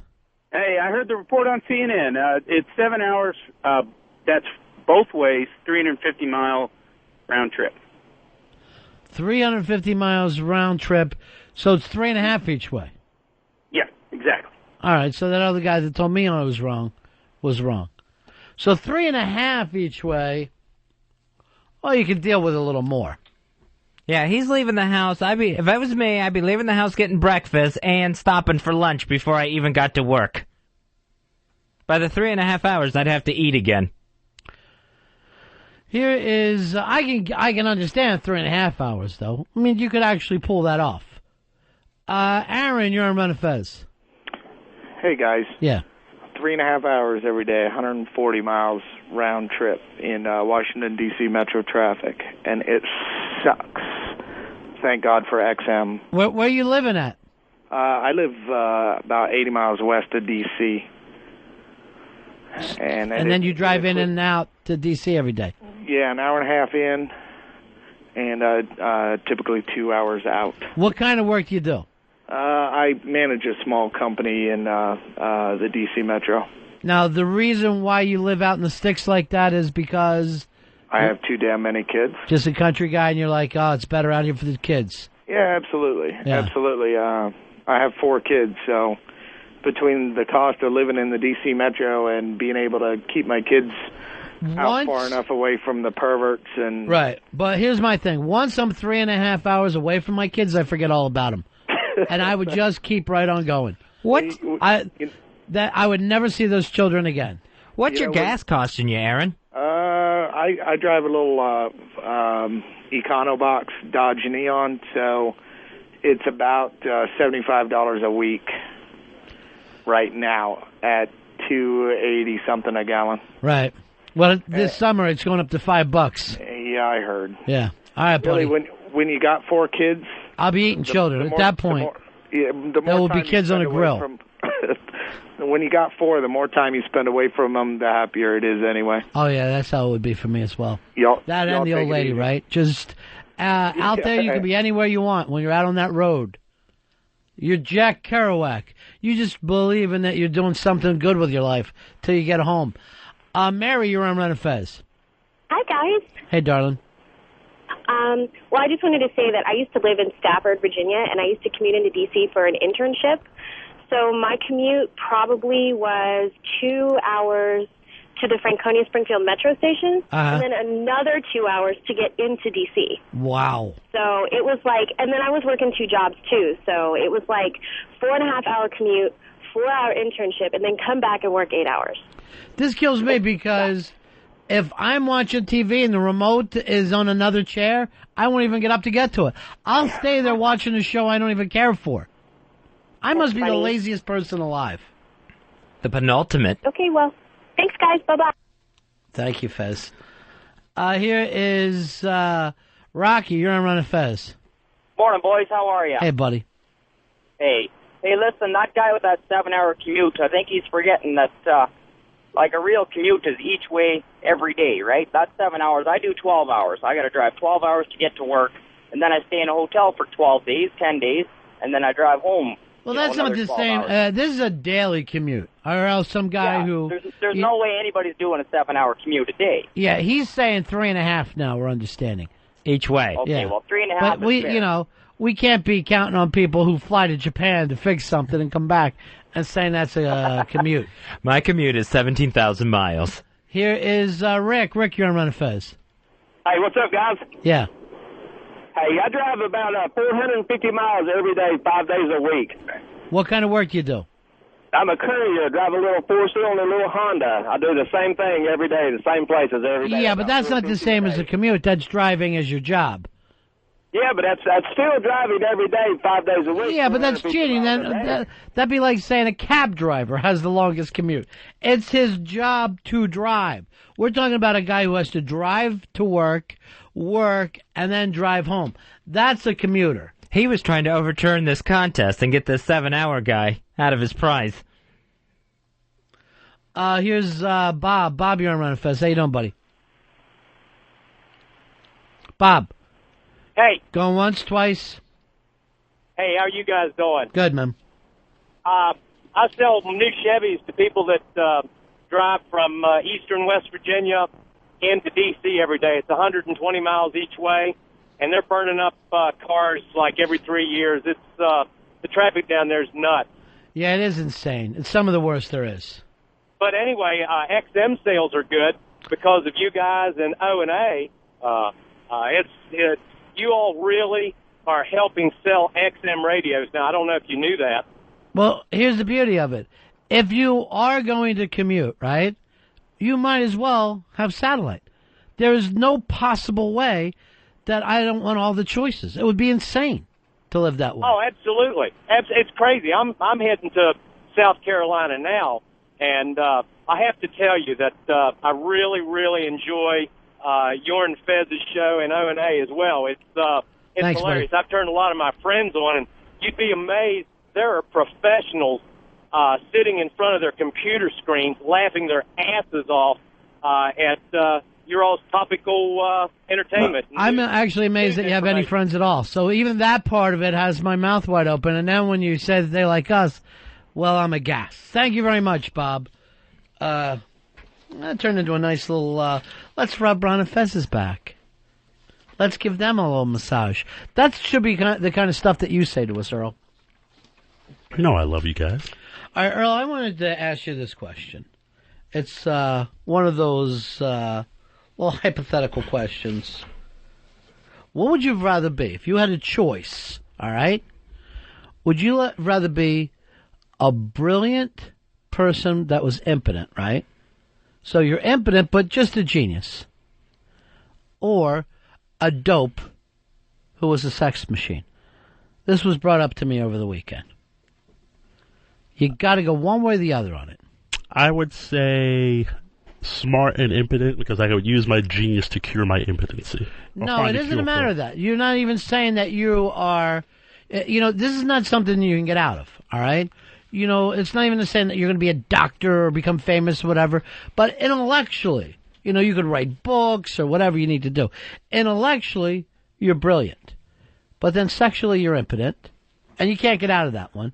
Or you're just some dope who really is a sex machine, does well with the ladies, but you're living like a fucking half a moron all your life. I would still go with smart and impotent. Where are you on this one, Dave? Sex machine, all the way. Even though you'd be stupid and a moron. Yes, I am already not good at math, and numbers and everything like that, so it wouldn't be too far of a downhill slide for me, but you need sexual gratification, I think, to be a happy human being. What about for you, Fezzy? Give me genius and impotent. Why is that? I would just prefer it? Yeah, it would be easier on me. I would love the genius aspect of it. But then you're impotent. You got a dick that doesn't work, so how smart are you? Now, my thing is this. I think people write books, invent things, do wonderful things so they can have sex later. So, you know what I'm saying? I say that if there was no sex involved, why would anyone write a fucking novel?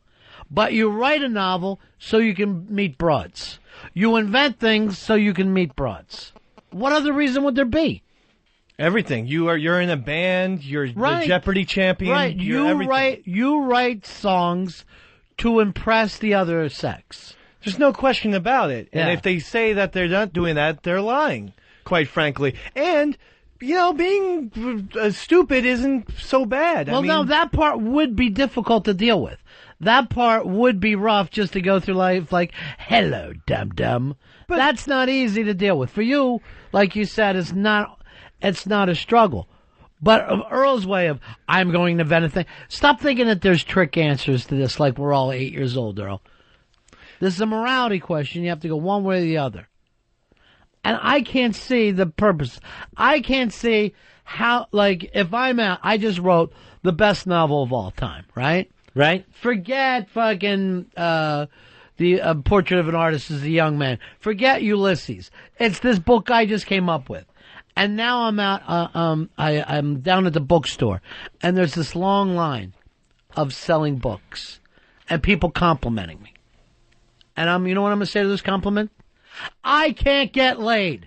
My dick doesn't work. You think this means anything to me? I might end up sticking a pen in my throat.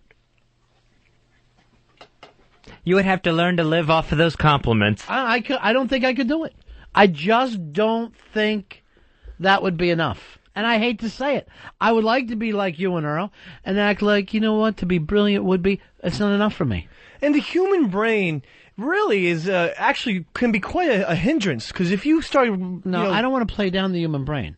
I'm not going to join you in the moronic field and act like I'm a happy, stupid retard. I'm not even just saying that. I'm just saying intelligence-wise, you're going to start thinking about all these problems of the world and stuff. Right. And it's going to drive you insane. Do you realize that you're only one chick away from never getting pussy again? That there is only one woman you went out and tried that will sleep with you? So you are so close to having the worst of both. You'll be the dope who's impotent by the time this thing is over. All right, here's our friend Photoshop Mike. Mike, how are you? Hey, listen, you're 100% right about people only wanting to everything for sex. You know, you go to work, you buy a car, it's all for sex. Right, money is for sex. It's There's true. no other reason. But here's the thing now. I'd rather be a genius because what happens when you're 60 or 80? Who wants to be hitting that? I mean, really.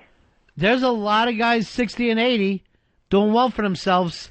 Most and most of them have a lot of money or are geniuses. I'd rather be a genius. Well, here's the thing, Mike. Yeah. You spend all your time putting a picture of Fez's head on animals or whatever. So you're not going to have to struggle with this. It's not exactly genius work. Yeah. But I don't think, and I really thought this went over. I mean, you guys really came in with your answers pretty quick. But I thought it over because I really wanted to say, and thought I would say genius. I thought I would go, yes. I thought about the dope part and what Eastside Dave was thinking of. Would the dope just be bliss? No, there's a lot of dopes that aren't. Yeah. I mean, you see a lot of dopes that struggle. They want to be smarter in life. You can see it on their face.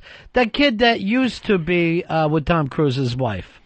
Oh, Chris Klein. The kid from Election. You see that he would like to be smarter. And he's a dum-dum, but he's a chick magnet. And right away I thought, Chris Klein. This is what it would be like if Chris Klein had to make this decision. I think he has. Keanu Reeves, look at him. Matrix. He's a known, very famous airhead. And I don't know if he's that much of a dope, though. Oh, he is. I've seen him at the movie award shows and stuff. Yeah. He can barely read.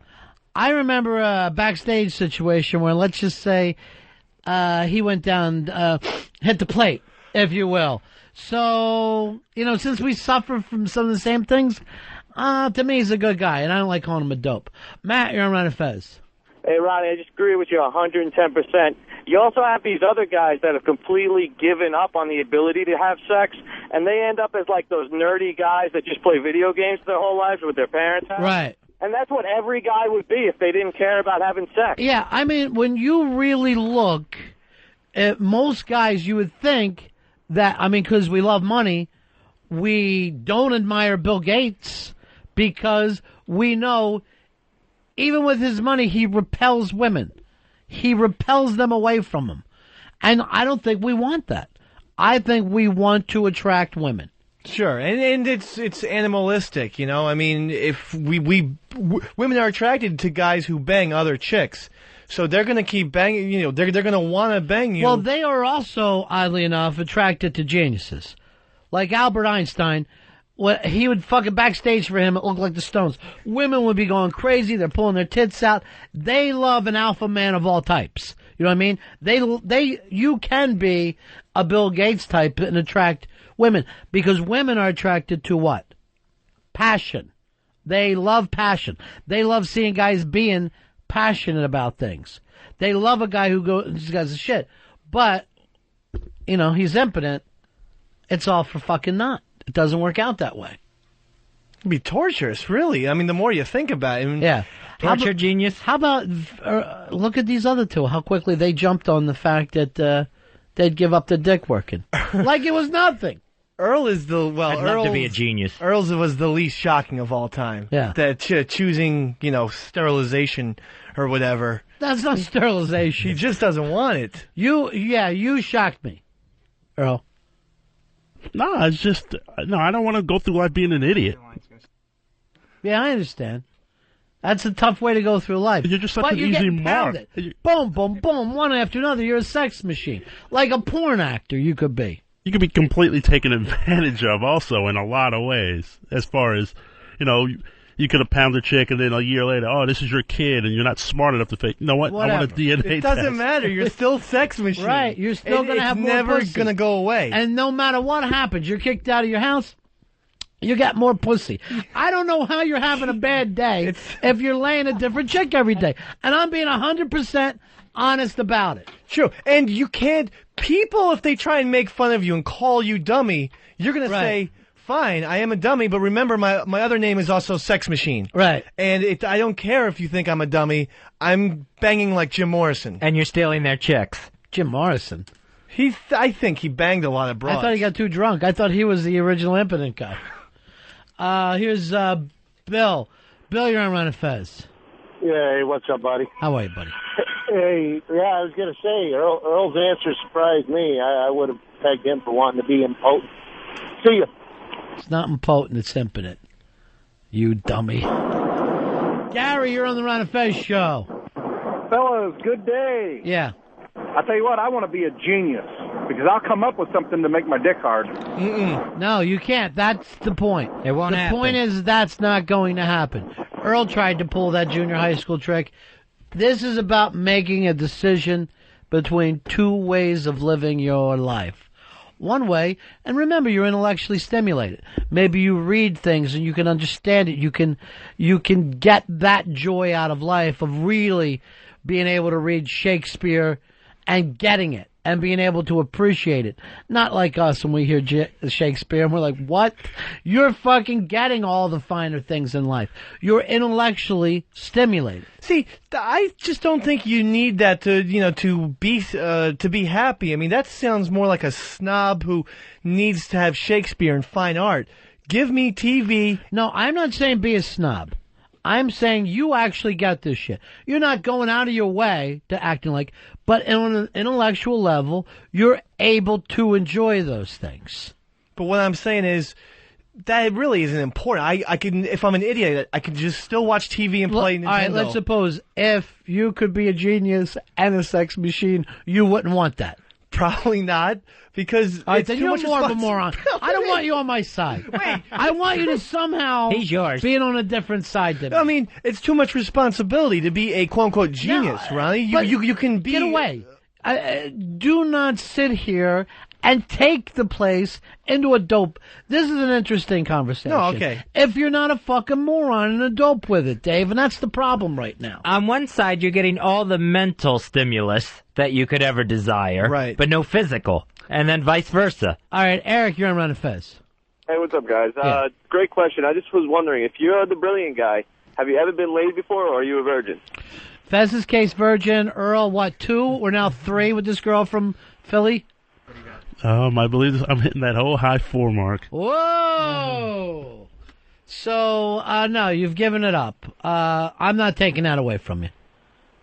That's all I was wondering. You're impotent for now on. Why? Does that change things for you? If you know what you're missing? Oh, it's another variable. Yeah. All right, see you later. Now, somebody actually emailed me. I can't remember what I did with the email, this little thing, and I struggled with it for a while. You guys came up with it very, very quickly. Fez and Earl are ready to throw their dick away like there's no tomorrow. And Dave is as dumb as the day is long. Dave is that dumb. No, I was just saying, his dumbness goes on like train smoke. It's just fucking longer than you can imagine. I saw his dumbness coming around the bend.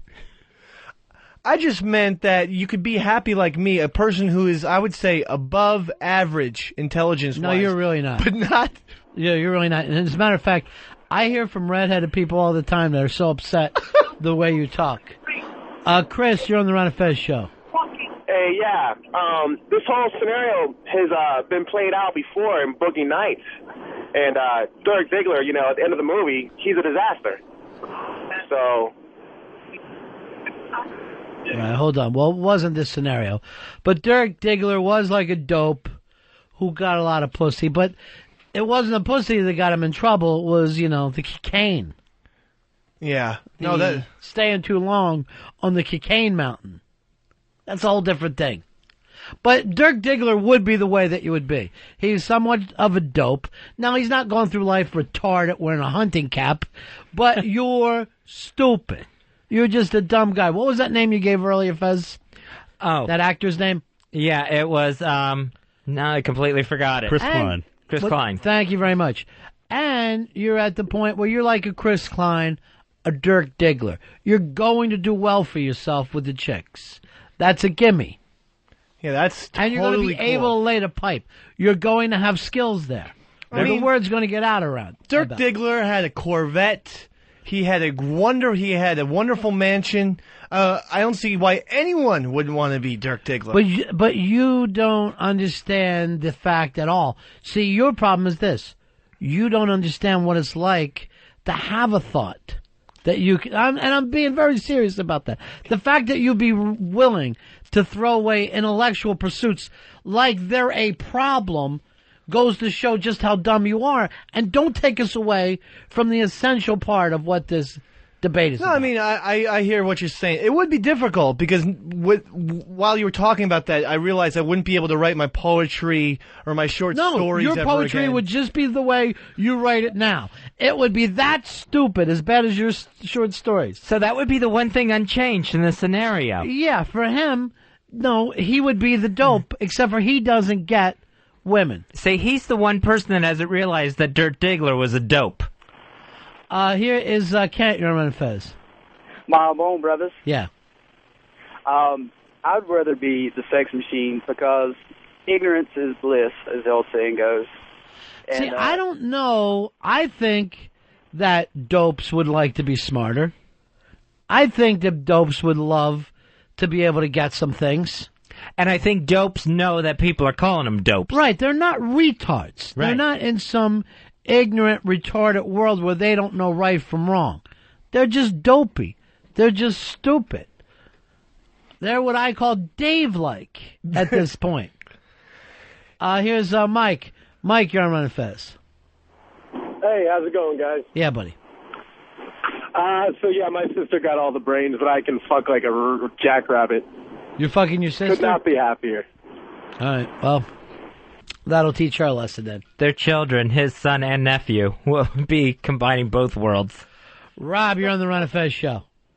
Hey, what up, buddies? Hey, buddy. So let me understand this. So if you're saying impotence, that doesn't mean you still can't get with a chick. Because there's a difference between that and abstinence, which basically means you're not going to get anywhere near. Yeah, you're going to rub your limp dick on her all you want there, Brainiac. Enjoy yourself. Yeah, but you can still get with her. Yes. You want to spend your life going down on women and having her bang you in the ass with a dildo? You go ahead. You're on your way, Einstein.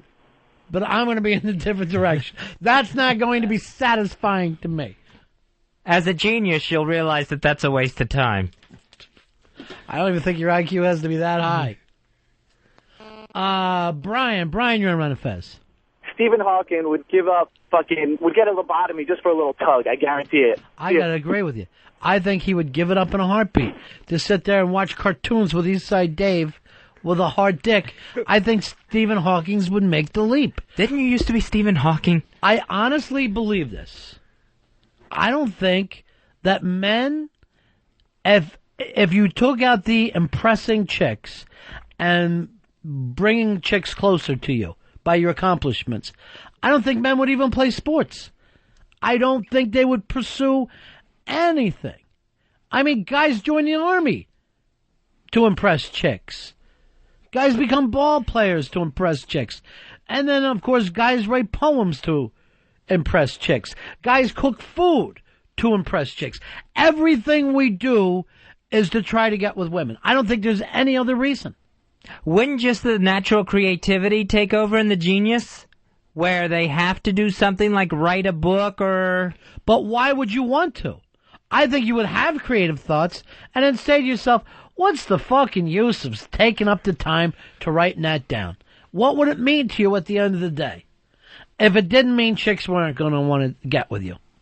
I can't imagine another reason. Chicks are probably the most powerful force in the world. Not all of them. Think about it. Well, because... You could even center that down even smaller. to a magical little slit. Because yes, they are. Think about it like this. Bill Clinton, a highly intelligent man, Rhodes Scholar and everything like that, almost threw his whole political career because of a chick. Tried to throw his whole career away for a fat chick, or even earlier, a hatchet face out in Arkansas. I mean, you didn't even not to have to be a hot chick for this guy being willing to throw everything away. It just shows you the power of the force of broads, really. I'm going to tell you the truth. Do you know who doesn't cheat on their chicks? Who? Guys that don't get the opportunity. Guys that don't get the opportunity don't cheat on their chicks. Guys that do. Do you see what I'm saying? Yeah. Eastside got the opportunity and still couldn't. But, I mean, if you take a guy, I've been happily married for 35 years. You put him in Frank Sinatra's fucking position, and he's banging 2 chicks by fucking midnight. That's just guaranteed. That's not that I'm saying it's a good thing. I'm just saying this is the way of the world. Here is Dennis from Alabama. Dennis, you're on the Ron and Fez show, buddy. Dennis. Hey, yeah. What if you're a sex machine? You're going around fucking all these girls all the time. Now you got a bunch of illegitimate kids, and you can't figure out a way to pay child support. Then you get arrested for not paying child support. Now you're a sex machine in prison, and who wants that? So they're going out of their way to act like sex is no good, he's saying. Because you're going to bang so much, he says, that you can't pull out. There's a lot of dopes that are comfortable. And believe me, I would love to be a genius. But if you take sex out of it, why even bother? Why even do it? That's my point. If you're a sex machine, you'll figure out some way to be successful, because sex machines usually are successful. Look at Evander Holyfield. Sex machine, illegitimate kids, highly successful, and dope. But can I just bring this up? No matter what we're talking about, I notice that you use Evander Holyfield as an example. This is about the 8th or 9th time that you go, take Holyfield. Like Evander Holyfield. He's a big name in the sporting world. Yeah. Here's Rico. Rico, you're on the Ron and Fez show, buddy. Hey, buddies, how you guys doing? Good. Hey, I would be the genius and take Viagra. Not going to work for you, my friend. It just won't work. In this scenario, you got to give up the D action. James, you're on Ron and Fez. Yeah, I'm going to have to go with genius. Why is that? Well, see, as a quick example, I got a friend of mine who's a brilliant composer. He's impotent, but he creates some of the greatest music out there, and it's all underground stuff. But he takes a lot of pleasure in life just from creating music, and he's not even bothered with the thought of sex. He doesn't have to focus his life on chasing that next piece of ass. All he has to do is put himself into his work and into his creation, and he comes up with some brilliant stuff. So if you're not bothered by that, if it's not something that you're even interested in anymore, then how's it going to affect you? You can start focusing on making your life a little better and try to come up with some interesting things. I cannot imagine giving in. I can't imagine. It's just beyond what my fucking pinhead can come up with right now. And his friend's probably lying to him. I mean, let's be honest. Is his friend friend's gay. And he's going, I'm impotent, so he doesn't know that the guy is out doing whatever. Who tells their friend they're impotent anyway? I know. That ain't whole gonna fucking story happen. Was totally wrong. Yeah. And I wrote a song about it. Yeah, that ain't going to happen. It's like telling your friend you shit yourself all the time and you're wearing diapers. You're going to keep that one under lock and key. That's for sure. I don't understand. I don't understand this stuff. I mean, and I don't know. He's calling from Oklahoma. He says his friend is a brilliant composer. I'm not betting on the fact that if you're a brilliant composer, you're going to be living in Oklahoma. In the world famous Oklahoma underground. I know. What's the underground? The underground Oklahoma? Yeah, it's flat. There's no such thing. Well, what's the underground scene for classical music people anyway? I don't know if that's all that. The hidden classics. Yeah. Jim, you're on Ron and Fez. Hey, Well, you definitely have to choose the intellectual superiority. Go ahead. Because there are a lot of people that don't get off on regular sex, that aren't into vanilla sex. They're into sadism, masochism, BDSM, things like that. Don't require traditional sexual contact. Yeah, but it all comes back to their day, right? Not necessarily. I mean, you still want to come at the end of it, right?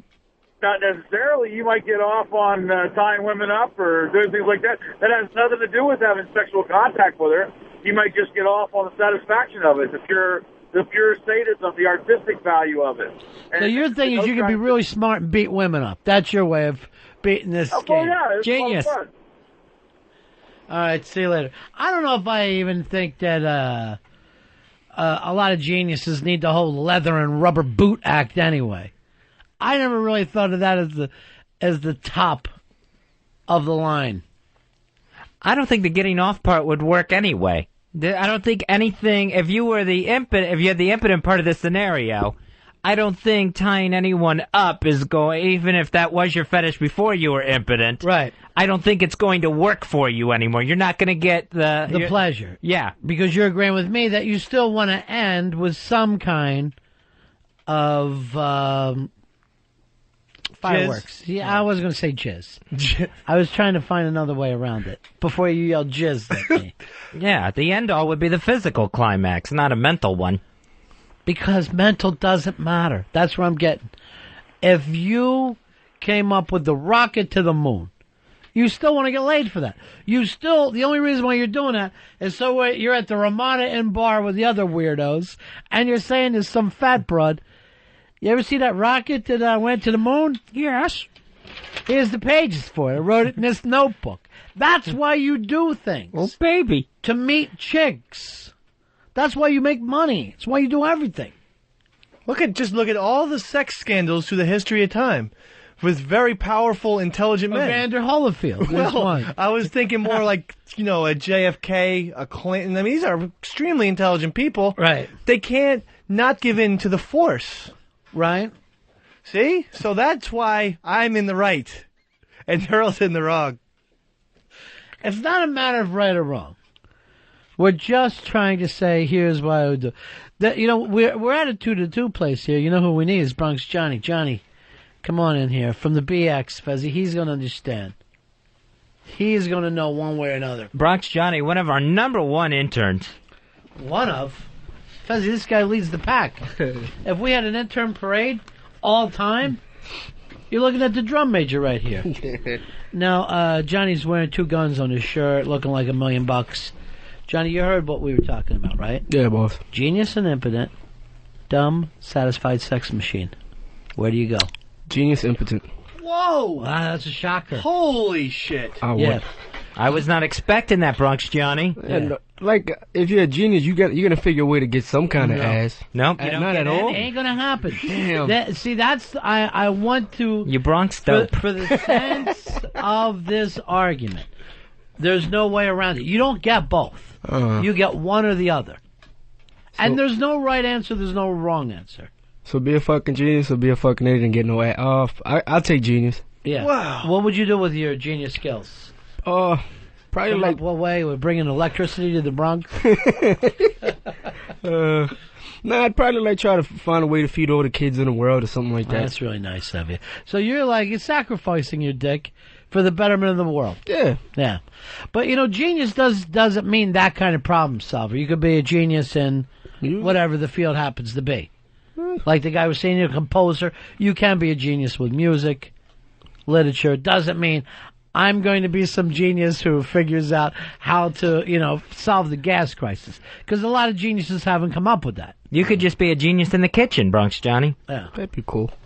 You could choose what thing you could be a genius in, right? For this hypothesis? Yeah, but it doesn't mean that you're going to be some genius who solves all these problems.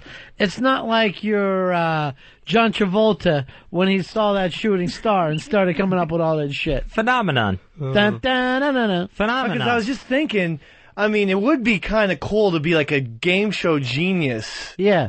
Why don't you pick that? I want you with a limp dick because I don't want to see Eastside Jr. I'm seriously worried about it. I'm not switching teams. I made up my bed.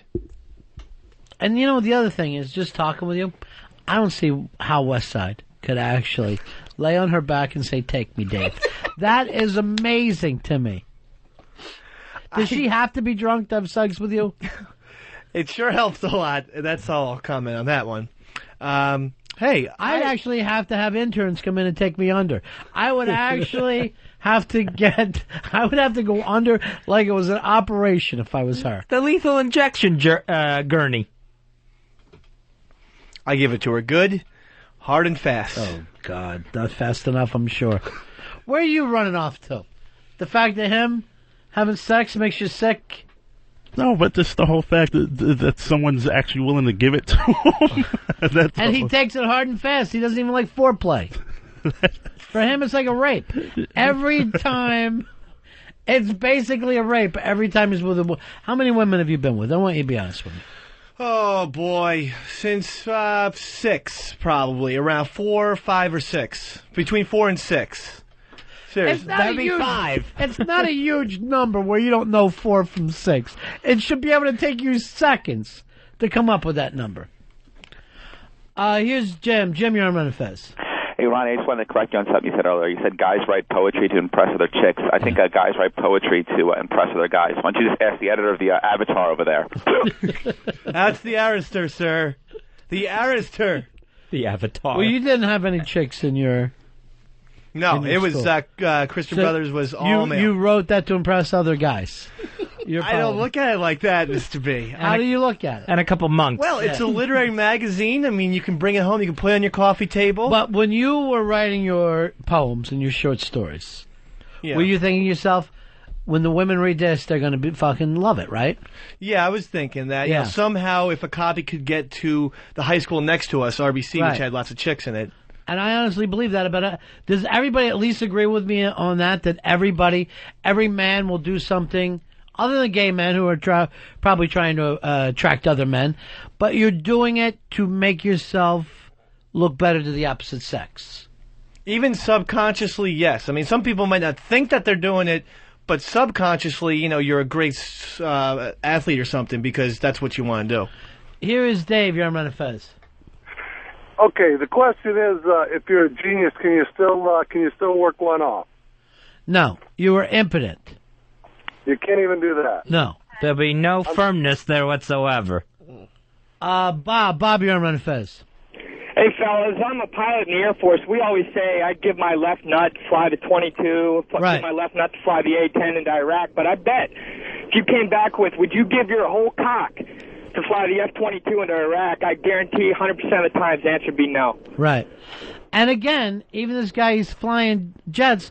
You fly jets to impress chicks. To get chicks. Yeah. To get chicks. Yeah. That's the entire reason I signed up, is because the fucking uniform, and because, I mean, granted, there's a thrill in it, and it's better than sex, but holy shit, it's to get chicks, and you guarantee that's my first line at the bar every single time I go. Absolutely. Thank you very much, my friend. Thanks, Iceman. I think it's why people make movies.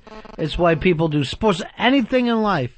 And when you break it down, when you go, I just work a regular job, you get money to get women. It's the only reason. There's no other reason in the world. You think like a guy outside on 57th, a hot dog vendor, is doing that just to get chicks? To get money. And the only reason to get money is to get chicks. Yeah, okay. That's why they invented money. Mm-hmm. Because guys would just go up and go, all right, if I put this front porch on your house, how do I get a chick to blow me for that? What do I have to do? So we came up with money so that the guys wouldn't keep grabbing each other's women. That That's makes simple. sense. Paper. And that paper, instead of Washington and all the presidents, it should just have chicks and ass and pussy and tits on it, and that would be honest. So if you're getting $1,000 bill, it's just like gorgeous pussy. If you get one, it's like a picture of a crackhead. And it takes so many crackheads to get yourself up to a Sports Illustrated model. It's that simple. I got about 7 crackheads in my wallet right now. Here is Mark. You're on Ron and Fez. You know, I don't ever get laid anyway. Might as well be a genius. That's the Earl Douglas. Mark. Yeah, that's where Earl's going with that one. Earl, you gave up your dick faster than any man I ever saw in my life. You're basically saying, get rid of my dick, put a little tiny piss tube there. Just put a piss tube where my dick used to be. Because that's all it's going to be for you now. I didn't think about it that way. It's a tiny piss tube from that point on. They close to the urinal. It's a drain. And you gave it away. All for, what did you want to do with your genius? I forgot. Well, I initially wanted to cure... Sickle cell again? No, I wanted to cure my drain, but I can't do that. No, you can't. To bring Muni back.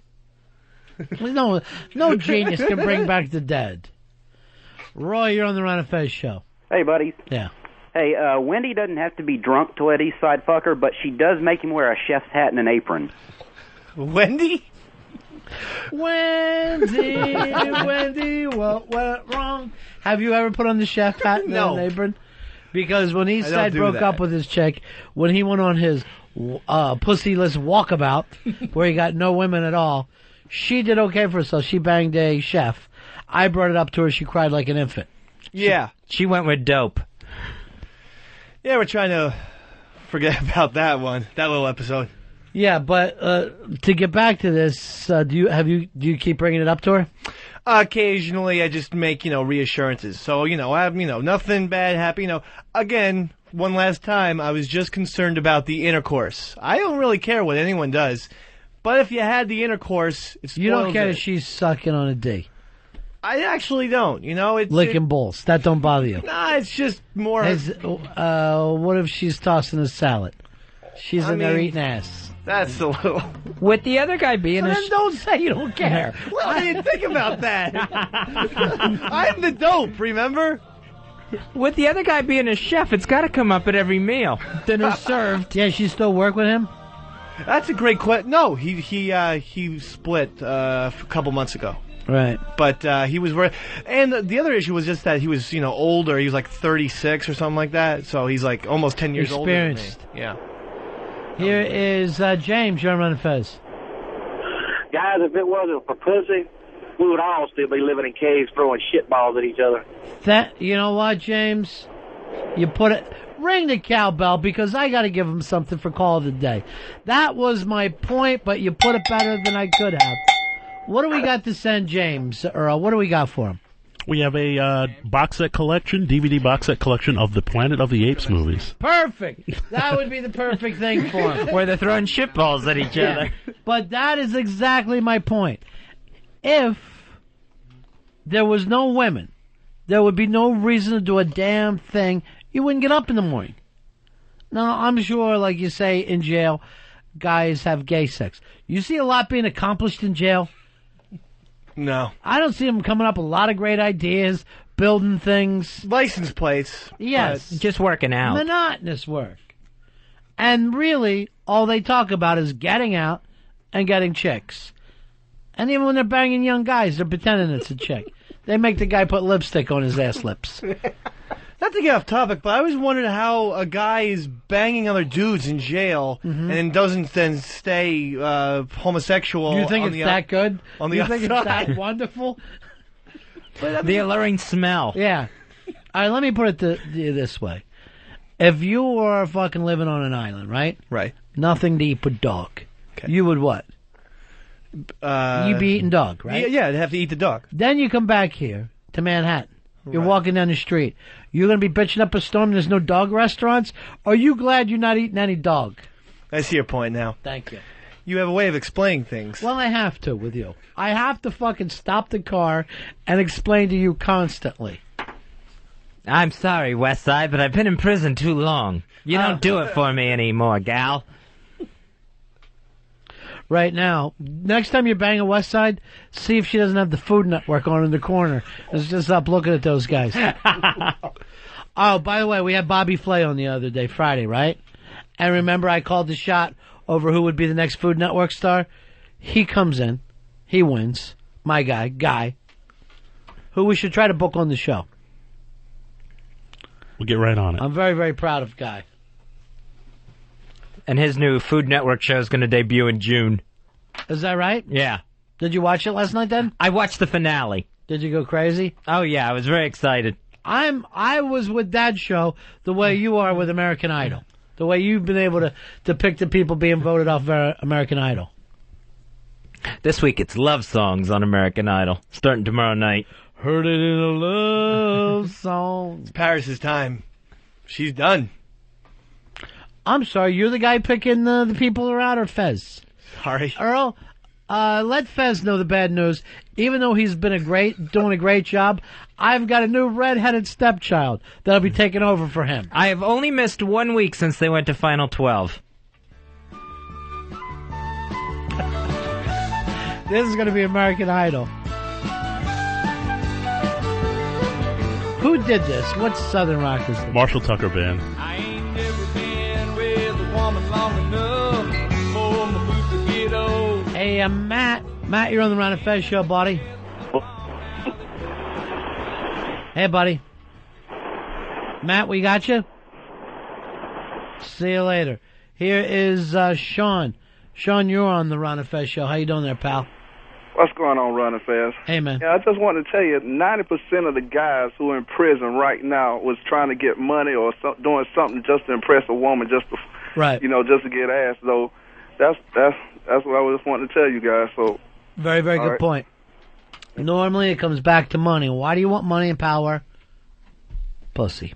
They taught us this in Scarface. All the answers to the world's problems are in Scarface. If you would just watch the damn thing. If you would understand. He did everything he could do to get Michelle Pfeiffer. That's the only reason. It's the only reason. We got to take a break here, Earl. We come back. Earl will be explaining why we're sending out Planet of the Apes films to people. Every Planet of the Apes film? Yeah, it's the DVD collection, the Planet of the Apes, the Ultimate Collection, which is now out on DVD. Including the Tim Burton? No, not the Tim Burton. All of the the Charlton Heston here. The original 5? Yeah. I would pay less if the Tim Burton one was thrown in. I didn't like the Tim Burton one. Awful. I call it the Godfather 3 of ape movies. We'll be right back. Ron and Fez show.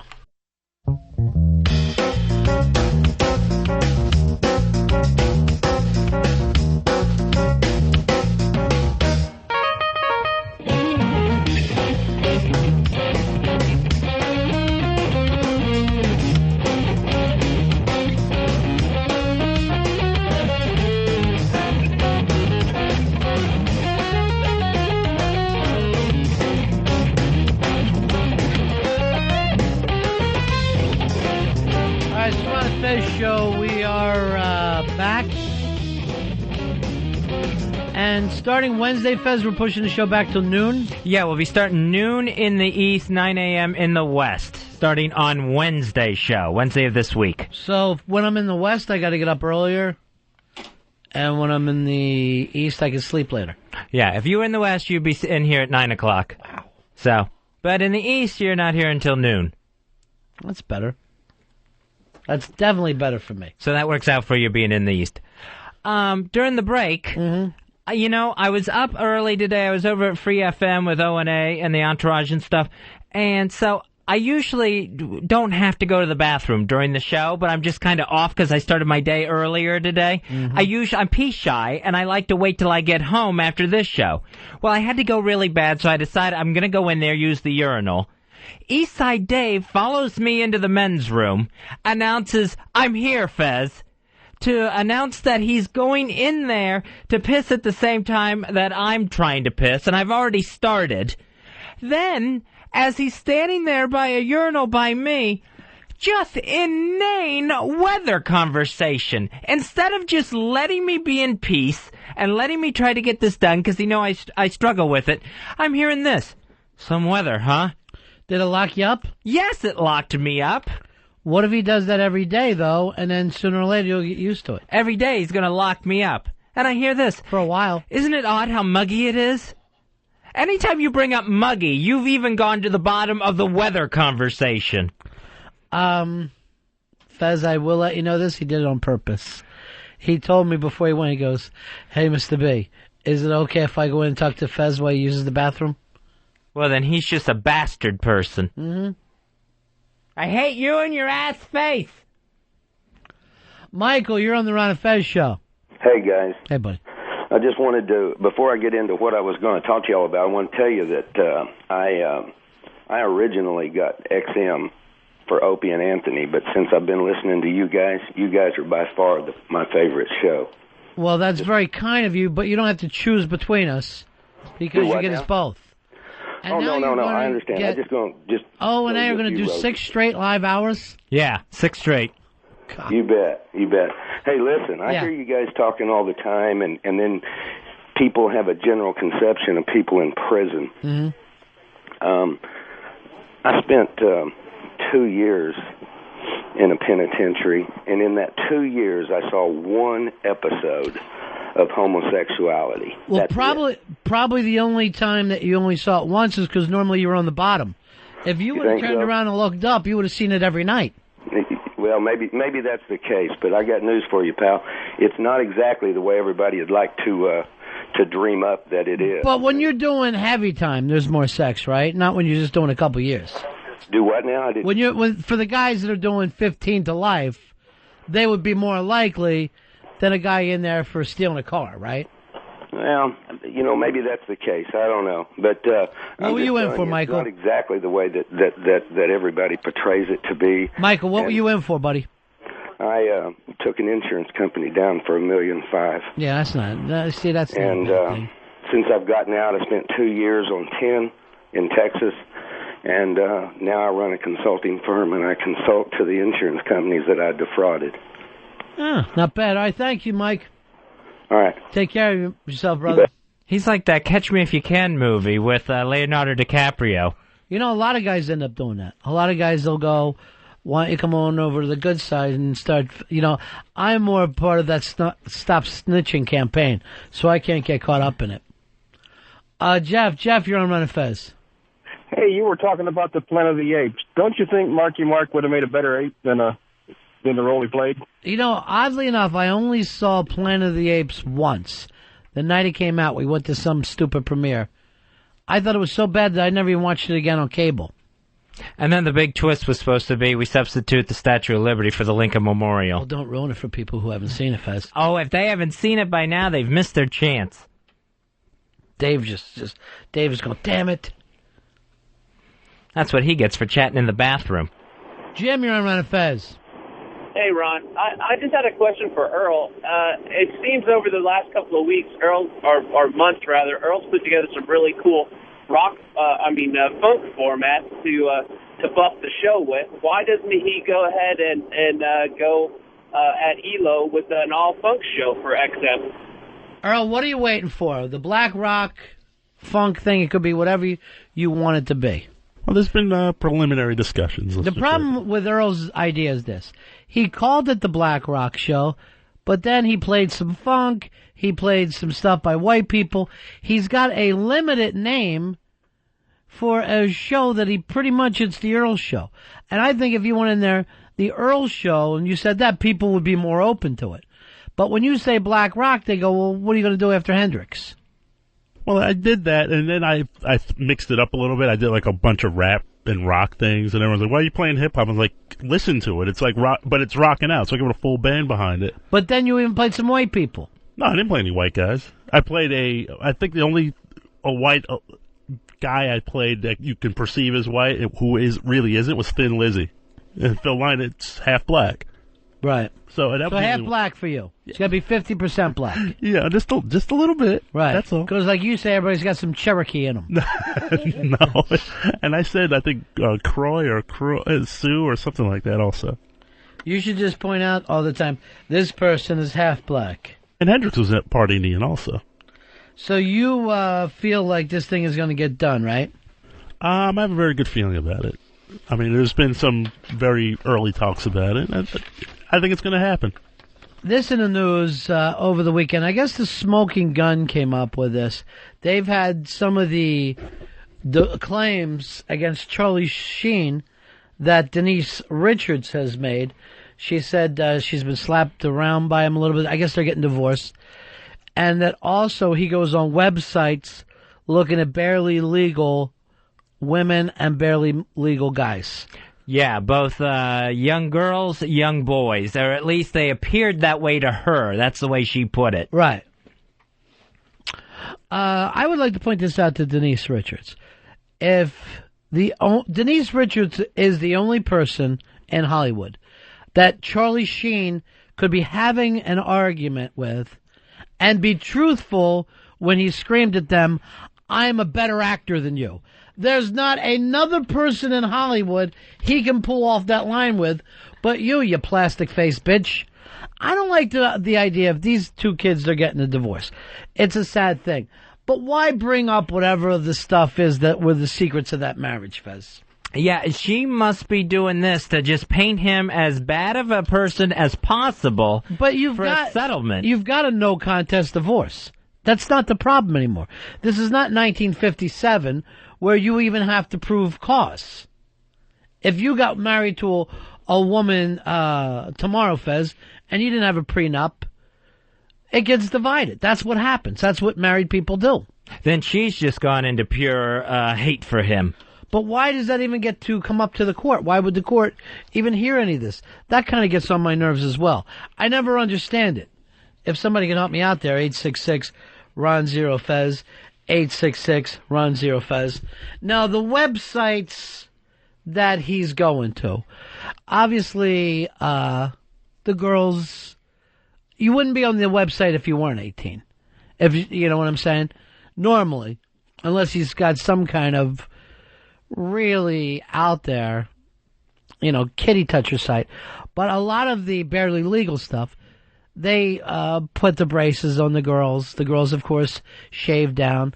They might dress as cheerleaders, whatever. But they are adults dealing in a fantasy situation. I don't see what one has to do with the other. Are they acting like he's going to molest his own kids? I think that could be what she's worried about. Because I think what she's worried about, or what she's trying to paint for everybody else? What she's trying to convince the judge of. To get this restraining order or something that she wants to get. She doesn't want him near. That's part of this. She does not want him near herself or the kids. Right. So she's trying to get a restraining order. So she's painting him as a monster. And that way he's got to stay away from the two kids. I would say this if I was Australia. I'd call to the stage right now, Emilio Estevez. Isn't that your brother? Yes. But look where he's from. Brat Pack. He's a Brat Packer. Here is well. First, I want to go to Cody. He's gonna bust me on something. Cody, you're on Ron and Fez. How are you? Hey, Ron, you missed an opportunity.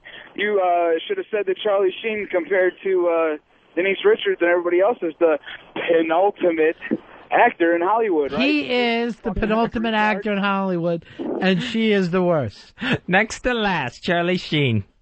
Tiffany, you're on the Ron and Fez show. How are you? Go ahead, Tiff. Hey. Yeah. He's got this horrible history of drugs and porn and the Heidi Fleiss stuff.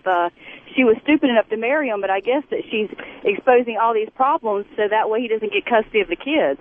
I wouldn't want a freak like that raising kids. But again, she decided to raise these kids with him.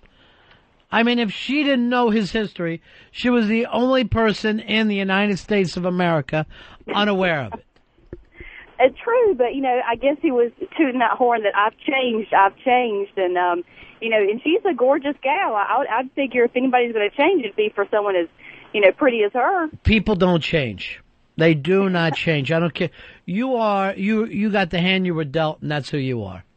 She has put everything into this, not just the sex sites, but, the violence against her, the threats against her. These are going to get worse. After what she started up, what else, Fez? And how when she was in labor giving birth to their second kid, yeah, he was on the phone with his bookie placing bets in the delivery room. You can't have a hobby? Not this Denise Richards. All right, hold on. Are you telling me, and is that a bad thing that a guy who has kids is also checking in to see how his bets went or to get his stuff done? I don't see it. I'd say, Your Honor, let's see if this woman can frown because her face is plastic. And let's not forget what she did in that Bug movie where she took off on that fucking kid and started dating all around the universe while he's fighting bugs. He cannot put in Starship Troopers as Exhibit A. I did. I would. And that was probably her finest film. Unless you're going to count that one she did with Bill Murray where she made out with the other chick. So, yeah, let's act like she's not into sex. What was that movie I'm thinking of? Wild Things. Thank you. Earl's always right there for me. Earl, you're my sous chef. But, Tiffany, come on. The guy can still even do all those things and be a good father. Okay, so multitasking, gambling addictions, those are points for a good dad? Bro, which one of them has got a hit TV show on right now? Chuck Sheen. And don't act like Martin Sheen, his dad and his brother aren't going to look around for him. They will. See you later. You guys are awesome. I think you're more awesome than Opie and Andy. I agree with the other guys. Oh, Sorry. stop trying to compare us. We're all here together. And we're only going to work half as much as them. 866-RON-0-FEZ. 866-RON-0-FEZ. Now, I never remember this story. And according to some of this stuff that Denise Richards has put out here, it also says Sheen made headlines when he accidentally shot his one-time fiancée, Kelly Preston. I never remember him shooting Kelly Preston. Somebody had to. That's when she said she was going to become a Scientologist. He had to shoot her. That drove her to it. The guns. The gunplay. I think that some people, when they're getting divorced, it's just meanness. It's just meanness that comes up. Hey, Mark, you're on Ron and Fez. Yeah, she probably divorced him after she went back and looked at the Major League video or movie when he had those damn glasses and that ugly-ass haircut. Just show me one film that she's done that's as good as Major League. That's when I'll get around to bashing Charlie Sheen with everybody else. There's going to be a lot of bad evidence presented in this case. Let me ask this. Which one of them can fucking tell Oliver Stone stories? Are we all going to act like Platoon was a piece of shit? We can't do that. Wall Street? No, good. No further question. But those are two great films. You remember when she did the Bond movie where they had us believe that she was a nuclear physicist? You believed it for about half a second. I got news for you, bro. I don't see Bond movies. I'd sit there and watch those 5 Planet of the Apes before I watched even one Bond.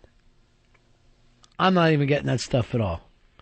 Here is, let me go to John here. John, you're on the Ron and Fez show. How you doing there, pal? Hey, good, guys. Hey, all that Charlie Sheen stuff's just bullshit. She just making it up because the lawyers tell him to do that. Well, I don't doubt that he does all the things that that she said. You know, did she say he's back partying again, Fez? Yeah, back partying and, hanging out with strippers and stuff like that. So Right. all the bad habits are back. Bad habits or just habits? Why do we have to say one habit's bad and one's the other? You never had a drink? You never hung around with strippers? You never placed a fucking bet? This is something people do. Why bring it up now? When I got divorced from my wife, she made up all kinds of shit that I was molesting my daughter and all that just so she could get custody. And I heard one time on a talk radio show, this lawyer said that they tell the women to do that so that they can guarantee custody. You should have said, Your Honor, smell my finger. You smell my finger, Your Honor. If you pick up even the slightest odor, I will step down. Johnson's First baby of all, shampoo. What man would want custody? I can't imagine showing up and wanting custody. First of all, you don't deserve custody. You don't know what you're doing. You're a man. You should just let her take her. And I don't care how big of a psycho she is. She's going to do a better job raising that kid than you are. But Denise Richards doesn't need to be bringing up all this shit. She's painting this to where, like, he enjoys looking at barely legal sites or what could be possibly underage sites. And she's saying, the way she's painting it is, she's got to protect her daughters like they could end up posing for daddy's websites. Yeah, the kid's not going to be on your lap while you're doing this. He's not an animal. It's just meanness. There's just no reason for it. She hates him. Jeff, you're on Ron and Fez. How are you, buddy? Good. How you guys doing? Good. What about Denise Richards and Undercover Brother? Sheen could use that for some defense. I didn't even see that film. Did you, Earl? You go to all the Undercover Brother films, right? It was a Eddie Griffin movie, and Yeah. it had its moments, and she played like the hot white chick who seduces the black guy. She get naked? I don't think so. She wore like these really ridiculously tight white pants, but you know, Roberto had more personality than she did in that movie. Ouch, that's kind of even mean. Even mean to Roberto. Here's what men need to start doing. You got to walk in there when you're getting divorced and there's a custody battle. And you got to say this. Your Honor, I don't want to see her or the kids again. What do I got to pay every month so I don't have to look at any of them?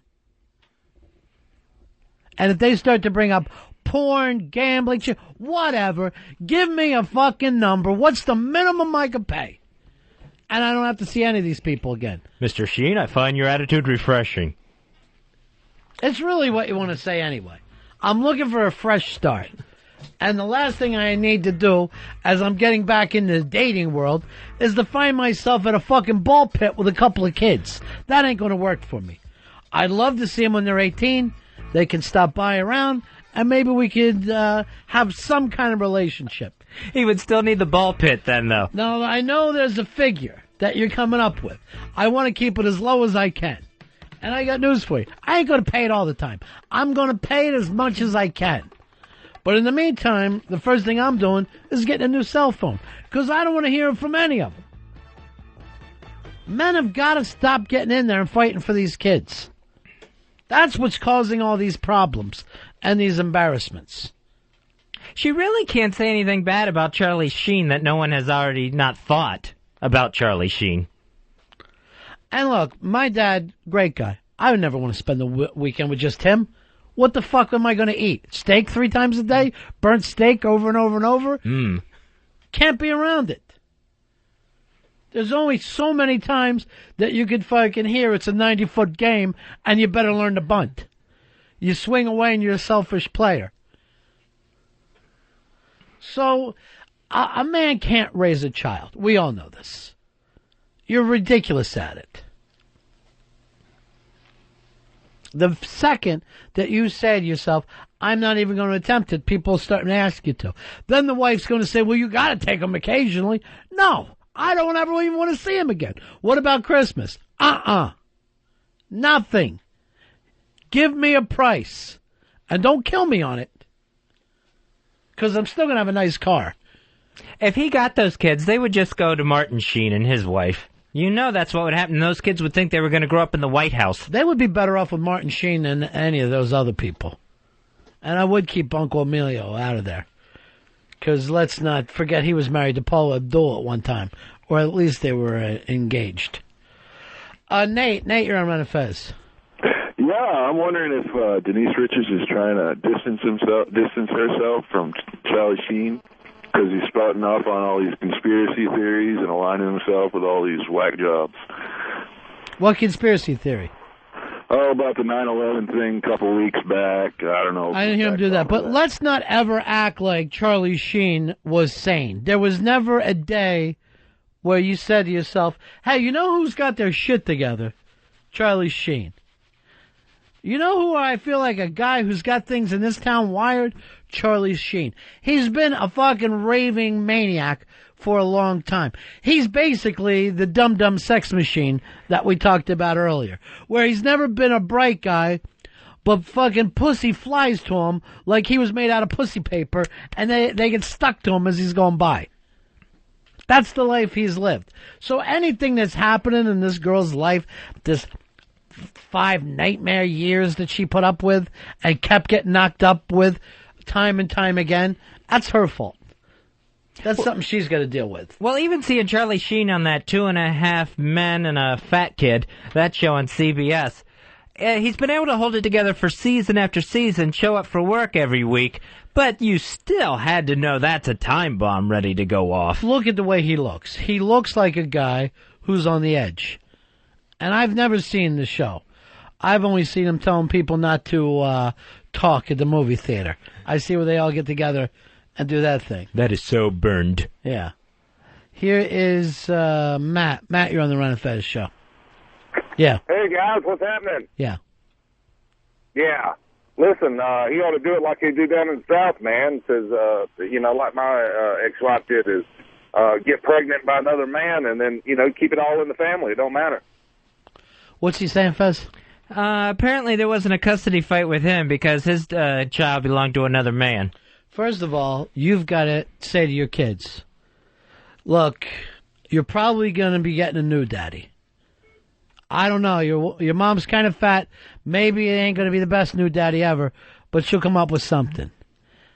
When you turn 18, I'm going to give you a card. Look me up. I can probably be reached here. Have the greatest time till then, and I'll try to do what I can do about sending some money over. But let's not fake that we want to get together on weekends or have split custody, because that's just going to be awkward. Dave, would you ever want to try to raise kids? Yeah, I would. I think I would make a great father. Yes, you know what a great father does? Yeah. He goes, he makes money, he comes home, hands that money over. That's what a great father does. There's no lessons that you could teach kids. I mean, I could teach them how to swing a baseball bat, be a switch hitter. Yeah, they can get that from any fucking coach or gym teacher. Basically, what you're saying is I'm a gym teacher. They're going to get one of those. I've had life lessons that I think I've learned that I would like to impart onto them. Yes, you know when to do it? When they're 18. Here's the life lesson to give them. If you ever divorce a woman, get out of there. Get out of there and give everybody the chance to go on without you. That's the life lesson that they're looking for. This was the last piece of advice my father gave me. He gave this to me a few weeks ago. Now, you're talking about a man who was a father of 8 and 17 grandchildren. He goes, I'm so shocked. And he said, don't ever get married. I beg you, don't ever get married. Don't ever have kids.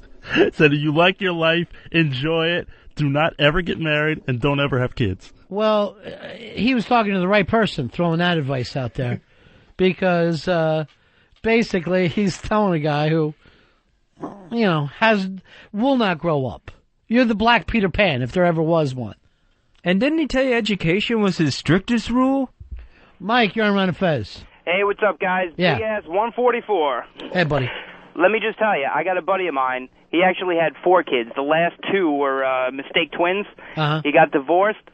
His wife makes twice what he makes, and they're taking 75% of his gross. He can't even live in an apartment. He's got to share a room. Right. That's why they fight for their kids. Because if you don't fight for it's him, cheaper? you got nothing. He can't even pay for food. It's horrible. You're saying they take 75%? When you're married, they take 100%. I say you're getting 25% of money you never thought you'd ever see again. I say you just got a raise, my friend. And then they also do that so the kids never want to go visit their father and his roomie. Who wants to? In that studio flat. It's awkward for the kids. It's awkward to the father. And then you got to tell your kids, believe it or not, I'm probably going to be raising somebody else's kids. Because at the age group I'm in now, I'm probably going to end up banging a chick that already got a couple kids of her own. So I don't want you to have to play with them.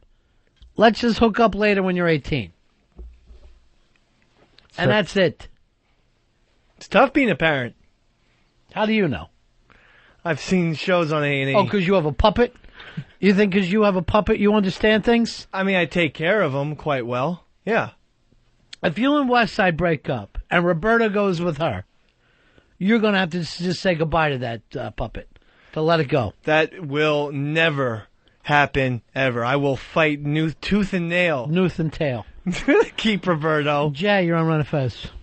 Hey, what's up, buddy? Hey, buddy. Hey, quick one, man. Denise Richards is running her mouth about Charlie Sheen looking at porn in the privacy of his home, but she does all these photo shoots for FHM and Maxim. How's she going to feel when she's got to show those to her kids? Those are out there. It's not true. It's not like she's never had her ass out in public. You know what I'm saying? She's acting like, well, he's looking at sites to jerk to. You basically set your career up as somebody to jack to. That's what you've done, Denise. I wish I was Charlie Sheen's lawyer right now. I'd give him 2 second-alls and tell him not to say a fucking word. You sit there quiet with headphones on and let me just fucking rip this woman a new ass. His lawyer is saying Charlie has chosen to be a respectful gentleman and just respond with no comment. I would say this if I was a lawyer. Your Honor, Charlie Sheen wants out. He doesn't want to see this crazy thick-lipped bitch, this fucking blowjob's delight, or those two kids again. What's the price that we can come up with to get out of this mistake? She's very sexy, though. What's that? Well, but he's already fucked her. It's not like he's on the other side. You do one lump sum too, or just like spread it out? Whatever. If I'm Charlie Sheen, I'm trying to pay it off once. Pay it all off at once, and anybody else that let's face it, you're not going to pay everything. You're going to have to let those kids know you're going to get food. I ain't saying you're going to get the sneakers that you want, and you're certainly not going to that fucking band camp. But you wouldn't if you stayed with me anyway. Let's also face that. And she's got to, if it's a lump sum, she's got to be interested in taking that now. Because that 2.5 Men, that's got to have, what, 1 season left in it, I would imagine? Yeah, but then that one's going to flip over and be reruns. That's been out there long enough. I mean, you don't watch it and I don't watch it. But some little kid has probably grown up on that show. So, there's a lot of money. I'm sure he's making $150,000, $200,000 a week on that piece of garbage. Boy. And it's just like, it's the same thing as My Two Dads, that show. It's the exact same show. No, all shows are the same. It's just a matter of what time you grow up. You know what, a friend of mine's a teacher. Do you know what show kids love now? Fresh Prince of Bel-Air. Really? Because it plays at 5 o'clock or 3:30 whenever kids get home from school. That's what you watch when you get home from school.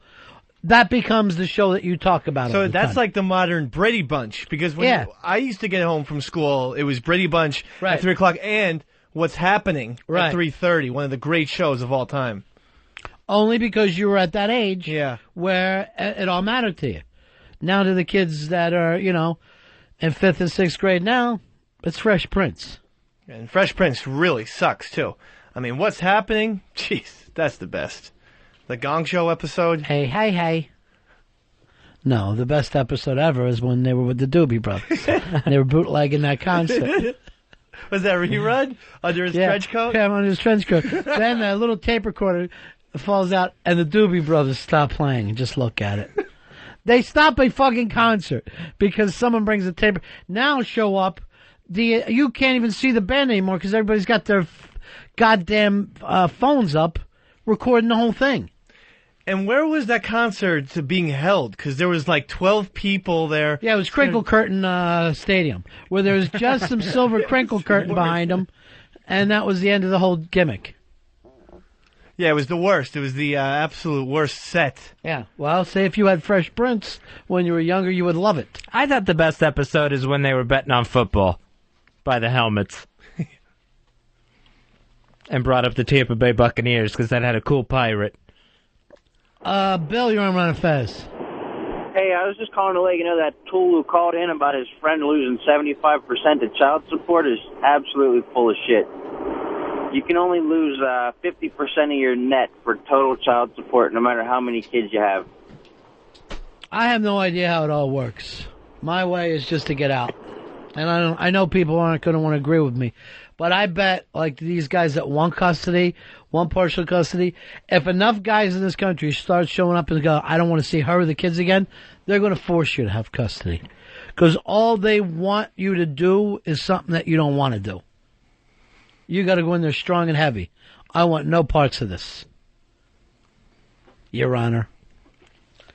Here is Ted. Ted, you're on the Ron and Fez show. 14 grandkids. I guess Earl's granddad follows the dumb and sex machine choice. Hey, Radio Shark is finally back. There he goes. Hang on again. We haven't heard from him since I heard Pitsy screamed at him, which I missed that whole gimmick too. All right, that's just about it for us, guys. We'll be back here tomorrow. 11 o'clock tomorrow, Fez, and then... Tomorrow, 11 o'clock in the East, 8 a.m. in the West, and then on Wednesday, we switch to the new hours, noon in the East and 9 a.m. in the West. And Thursday, we should come in at 1, and then Friday at 2, and then finally get it back to where we're just doing nights. All right, buddies. Take care. See ya. See ya.